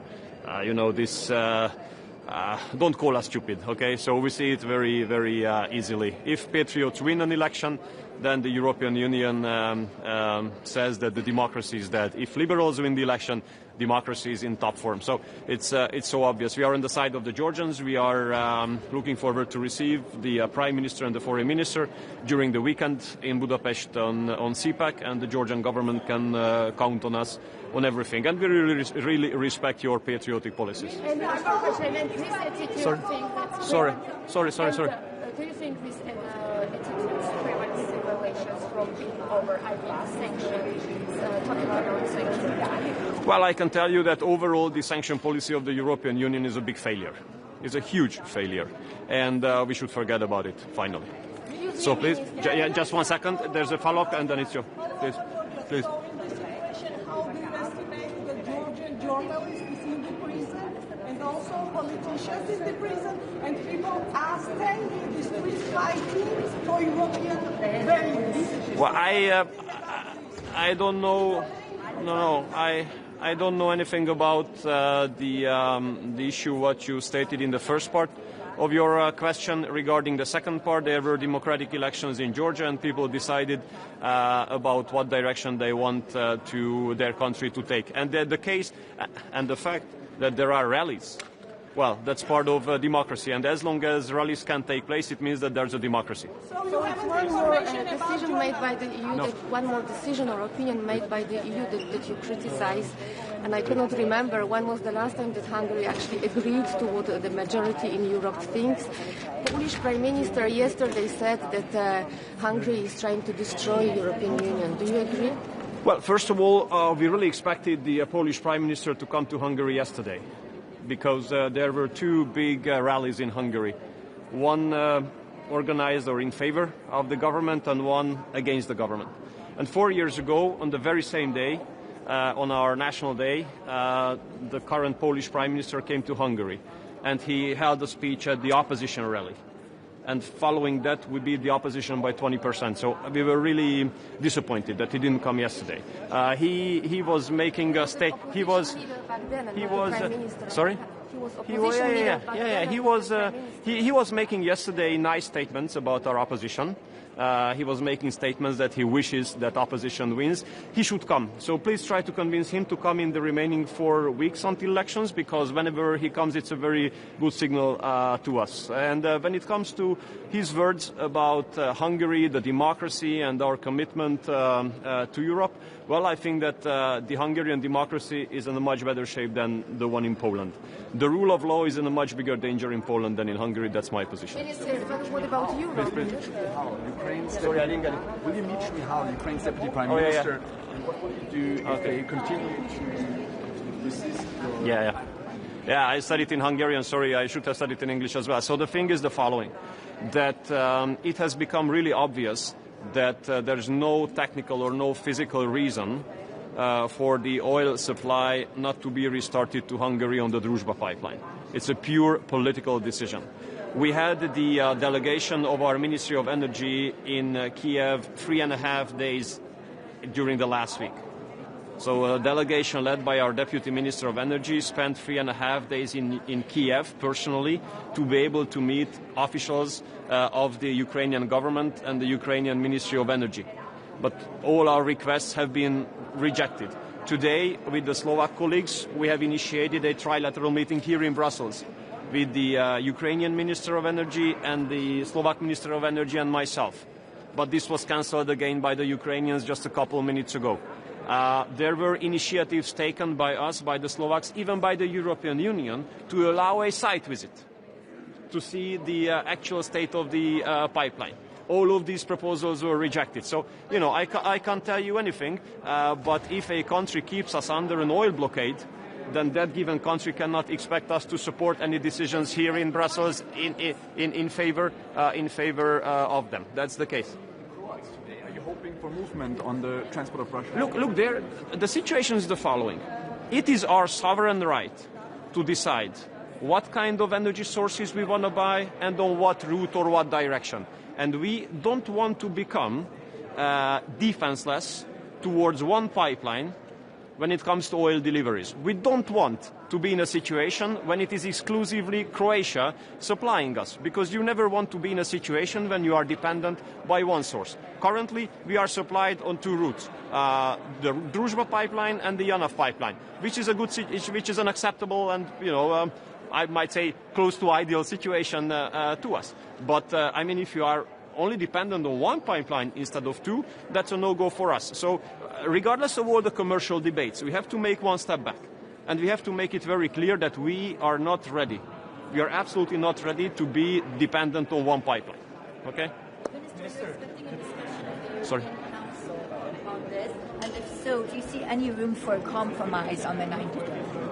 On the 90 billion? Yeah, well, it's very simple. Very simple. As long as we are under oil blockade, we're not going to agree with that decision. Please? I'm sorry for Europe, right? How are you trying to destroy European Union, and what do you think? Is Poland facing a poll exit? We are in favor of European Union to be strong again. What we see now is a weakening of the European Union. Brussels has been weakening European Union very badly in the recent years. There must be a big political shift in Brussels, from extreme liberal to patriotic. And if this takes place, then European Union will be strong again. We want European Union to be strong, but currently European Union is weak. European Union is losing significance, both in global politics and global economy. That's how we see. That's a strong debate between us and the Polish government. But is Polexit a good thing? Because sorry? Is Polexit a what good is thing? Polexit? But Poland leaving EU, because there are many Polish politicians who want to leave the EU now. You can decide that. I'm not a Polish. You know, I'm really fed up. Sorry. No, we are not. We are not planning to leave the European Union. Of course, we are not. Why would we? But you know, who did say that? There are many politicians in Poland who want to. You know, the thing is that I'm Hungarian, and it's well above my payroll to make comments on. Yeah, but I mean, okay, but this is the fact. Okay, there are politicians here in Europe who really love to comment on domestic issues of other countries. They really love to be smart enough, or think that they are smart enough, to tell others what to think and what to do. But I'm afraid I'm not smart enough to decide about the future of Poland instead of the Polish. So I leave it to you. I leave it to your people. And yeah, of course, no question. Sorry, Sultan. So first you were here, and then utána parancsolj. So. The Belgian Prime Minister is saying that he wants a normalization of the relationship with Russia. Do you agree with the Belgian Prime Minister? The Belgian Prime Minister says that. Well, I think that normalization of the European-Russian relationship would be a really great step forward, because currently what is happening is going nowhere. So, you know, blocking the channels of communication means that the hope for peace is being given up. And if there are more and more who say that the channels of communication should be open, the more satisfied or the more hopeful we can be. Do you see Belgium as a partner then? Well, I'll talk to the foreign minister today, because so far it didn't seem to me that they are representing that position, or at least not on the foreign minister's council. But if there's a shift, then it can be positive. Just 1 second, there was another one, and then I come back to you. Formális dialógust Moszkvával, ugye nem lehet azzal vádolni, hogy nem csinálna, de a többi országban nem így van. Van esély, hogy ez meg fog történni? Hát először is jó reggelt kívánok! 4 éve mondjuk ezt, hogy ha a kommunikációs csatornákat elzárjuk, hogyha nincsen diplomáciai kapcsolattartás, akkor a háború befejezésének a reményét adjuk fel. A kommunikációs csatornák, a diplomáciai csatornák nyitvatartása tudja jelenteni azt, hogy van remény végre a békére. Úgyhogy hát ha most vissza tudna térni a józan észhez az európai mainstream, az remek lenne. Yes. I come closer because then I don't disturb. Russia is supporting Ukraine. Sorry? Russia is supporting Iran. And Ukraine asked to support the Gulf countries and the region with the drone. Russia is getting benefits from the oil prices. How you see this Iran conflict changing the dynamics concerning the relationship with Russia, taking into consideration what our colleagues said? Okay. Some countries start to ask for normalization. Yeah. So my position is the following: the war around Iran and the war in the let's say Gulf region poses a huge challenge of global crisis of oil supplies. And in this regard, I think the best move is what the Americans have made, to lift the sanctions on oil deliveries regarding Russia. Because if you look at the issue from European perspective, 2 major oil sources, the Arab World and Russia, are being blocked from Europe. And this means that Europe will suffer huge losses, and will be faced with terrible economic challenges unless the quantity of oil flowing to the European continent can be increased. And we don't have any influence on what is going on in the Gulf area, but we have an influence on whether the Russian oil can return to Europe, because this is just our decision. I mean, Brussels' decision. So that's why we think that the best decision would be to lift the sanctions on the Russian energy sources, let Russian oil come back to Europe. With this, we can moderate the price, and with this, we can avoid a risk or a crisis of the security of supply. So you welcome the Belgian Prime Minister's words? Again? Well, I'm sorry, I would be happy to welcome it if I had read it or read those. I did not read those, so I just know his words through your interpretation. But if he thinks that the channels of communication with Russia should be open, if relationship with Russia should be normalized, if he said that, then I agree. Then Belgium is a partner of Hungary. That's what I can tell you. Well, you can paraphrase it in any other way. We don't let ourselves be influenced by the Belgians or by anyone else. We have our position. Our position is that the channels of communication and the diplomatic channels must be open with Russia. We have to negotiate with Russia because the policy or the political strategy so far by the European Union has failed. So we have to make a turnaround or a change, a shift. And with this, I think that if the Belgian Prime Minister would like to reopen channels of communication with Russia, then welcome. Good morning. After 4 years, that was really high time for that. Mr. Minister, may I have a question? President of Ukraine, Zelensky, told that Russia could earn up to $10 billion from oil if sanctions will decrease. How do you feel that this money go to the war in Ukraine? I look at it from Hungarian perspective and not from Russian perspective.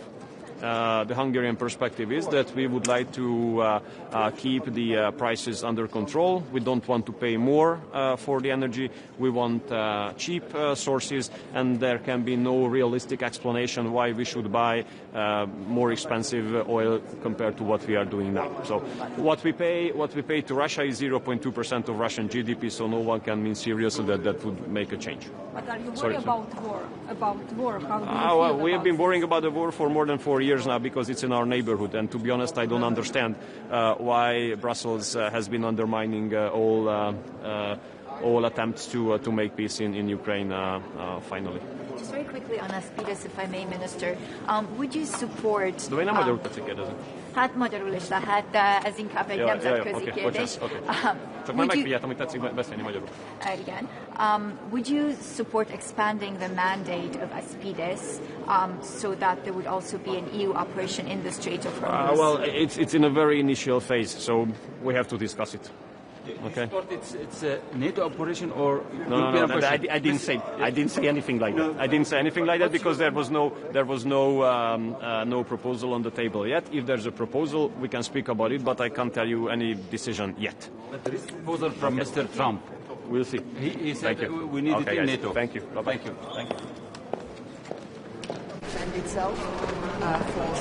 Hello, good morning. I will make a statement in Greek. Apologies for this. Συνέρχεται σήμερα το Συμβούλιο Εξωτερικών Υποθέσεων εν μέσω μιας κλιμακούμενης κρίσης στην ευρύτερη Μέση Ανατολή. Η Ελλάδα τάχθηκε επί της αρχής υπέρ της καθολικής εφαρμογής του διεθνούς δικαίου, του σεβασμού των δικαιωμάτων των αμάχων και βεβαίως την επιστροφή στη διπλωματία αντί του πολέμου. Ιδιαίτερα σε ό,τι αφορά την ελευθερία της ναυσιπλοείας, η Ελλάδα τάσεται υπέρ της ελεύθερης διακίνησης όλων των πλοίων στην ευρύτερη περιοχή και καλούμε το Ιράν να σεβαστεί τους κανόνες του διεθνούς δικαίου της θάλασσας. Ήδη στην ευρύτερη περιοχή λειτουργεί η επιχείρηση Ασπίδες, στην οποία συμμετέχουν 2 μονοκράτη της Ευρωπαϊκής Ένωσης. Η Ελλάδα στέκεται αλληλέγγυα στις χώρες οι οποίες πλήττονται, τις χώρες του κόλπου και παρέχει αμυντική συνδρομή στην Κύπρο. Δεν είναι στην πρόθεση της Ελλάδας να εμπλακεί στον πόλεμο. Ιδιαίτερα σε σχέση με την ελευθερία της ναυσιπλοείας θα ήθελα να επισημάνω το πόσο κρίσιμο είναι όχι μόνο για τις τιμές του πετρελαίου αλλά και για το σύνολο της ευωτιαστικής αλυσίδας να παραμείνουν ελεύθερες οι θάλασσες. Θα θέσω υπόψη των Ευρωπαίων συναδέλφων μου το ζήτημα της επίθεσης σε βάρος ελληνικού πλοίου στα διεθνή ύδατα στην Μαύρη Θάλασσα. Είναι προφανές ότι για το ζήτημα αυτό θα πρέπει να υπάρξει απόλυτη καταδίκη και λογοδοσία. Είναι αυτονόητο ότι στις στιγμές αυτές που είναι εξαιρετικά κρίσιμες και οι συνέπειες μπορεί να είναι εξαιρετικά σημαντικές όχι μόνο γεωπολιτικά αλλά και οικονομικά και περιβαλλοντικά για την Μεσόγειο, η Ευρώπη θα πρέπει να αρθεί στο ύψος των περιστάσεων και να αναλάβει τον ηγετικό της ρόλο. Ευχαριστώ. Thank you.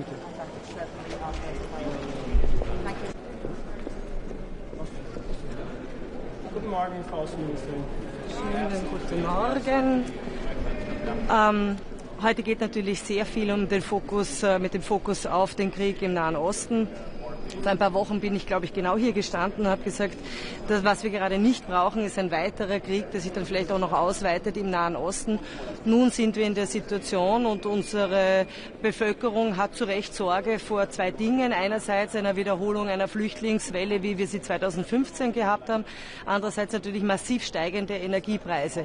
Ich sage ganz klar, dass wir alles daran setzen werden, dass sich 2015 nicht wiederholt. Ich bin auch überzeugt davon, dass es das nicht wird, weil wir viel besser vorbereitet sind, und zwar europäisch wie auch national beziehungsweise in der bilateralen Zusammenarbeit. Der Fokus wird aber sehr wohl auf die Frage sich konzentrieren, auch diese Woche beim Europäischen Rat, was jetzt die Europäische Union tun kann, um diese massive Angebotskrise, es ist bis zu 20% weniger Öl am Weltmarkt vorhanden und die damit einhergehenden massiv drohend steigenden Preise, zunächst natürlich im Öl- oder im Derivatsektor, also Benzin oder Diesel, und dann in weiterer Folge über Gas auch im Strombereich dämpfen zu können. Denn wir müssen alles daran setzen, dass die Haushalte weiter auch die Energie zahlen können und unsere Wirtschaft auch wettbewerbsfähig bleibt. Daher ist unsere politische Stoßrichtung als Europäische Union alles dafür zu setzen, diplomatisch, dass dieser Krieg endet, dass wir auf Deeskalation setzen. Das war in den vergangenen 10 Tagen massiv auch in einem Dialog mit den Golfstaaten der Fall, mit allen Anrainerstaaten, die auch betroffen waren von den Attacken des Iran. Und das wird jetzt auch im Mittelpunkt dieser Diskussionen stehen.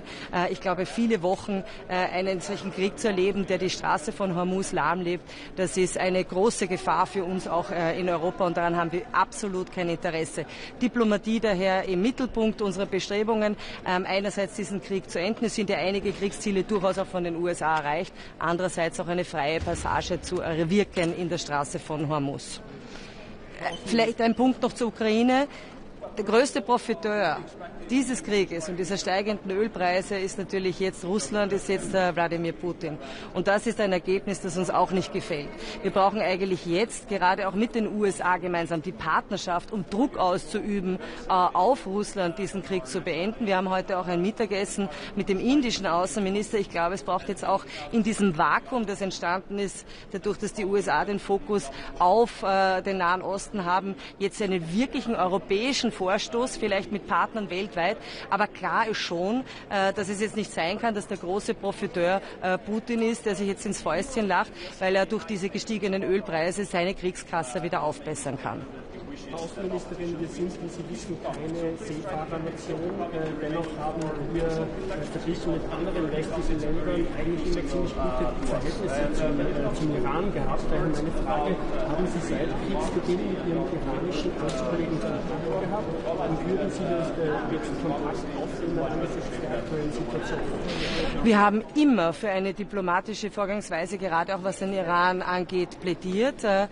Ich erinnere daran, dass auch in der Woche nach Kriegsbeginn eigentlich technische Gespräche in Wien hätten stattfinden sollen in der Frage des iranischen Nuklearprogramms. Wir waren bereit dazu, es waren alle Vorarbeiten schon auch getan in Bezug auf Visa-Austeilung. Also wir waren schon in Kontakt, unsere Botschaft in Teheran, mit dem iranischen Außenministerium. Ich hatte immer wieder Kontakt mit meinem Kollegen Araghchi in den letzten 2 Wochen, jetzt nicht, aber wir setzen immer auf Diplomatie. Auch, wenn ich das so offen sagen darf, weil wir anzweifeln, dass manche der genannten Kriegsziele auch im militärischen Weg tatsächlich erreichbar sind. Ich glaube, am Ende wird man auch in der Nuklearfrage ein Abkommen brauchen mit dem Iran. Und man kann auch nur erwirken, jetzt auf politischem, diplomatischen Weg, dass es zu einem Policy Change im Iran kommt. Die Frage eines Regime Changes habe ich immer angezweifelt, dass man das von außen mit Bomben herbeiführen kann. Das ist letztlich eine Sache, die das iranische Volk selber zu entscheiden hat. Das heißt, werden Sie Kontakt aufnehmen? Wenn sich die Gelegenheit bietet oder wenn es sinnvoll erscheint, auch in sozusagen Übermitteln einer gemeinsamen europäischen Botschaft, dann warum denn nicht? Ja. Die Marinemission des da geht es heute darüber, dass man das Mandat im Persischen Golf ausweitet. Österreich ist ja da auch dabei, soweit ich weiß, zumindest mit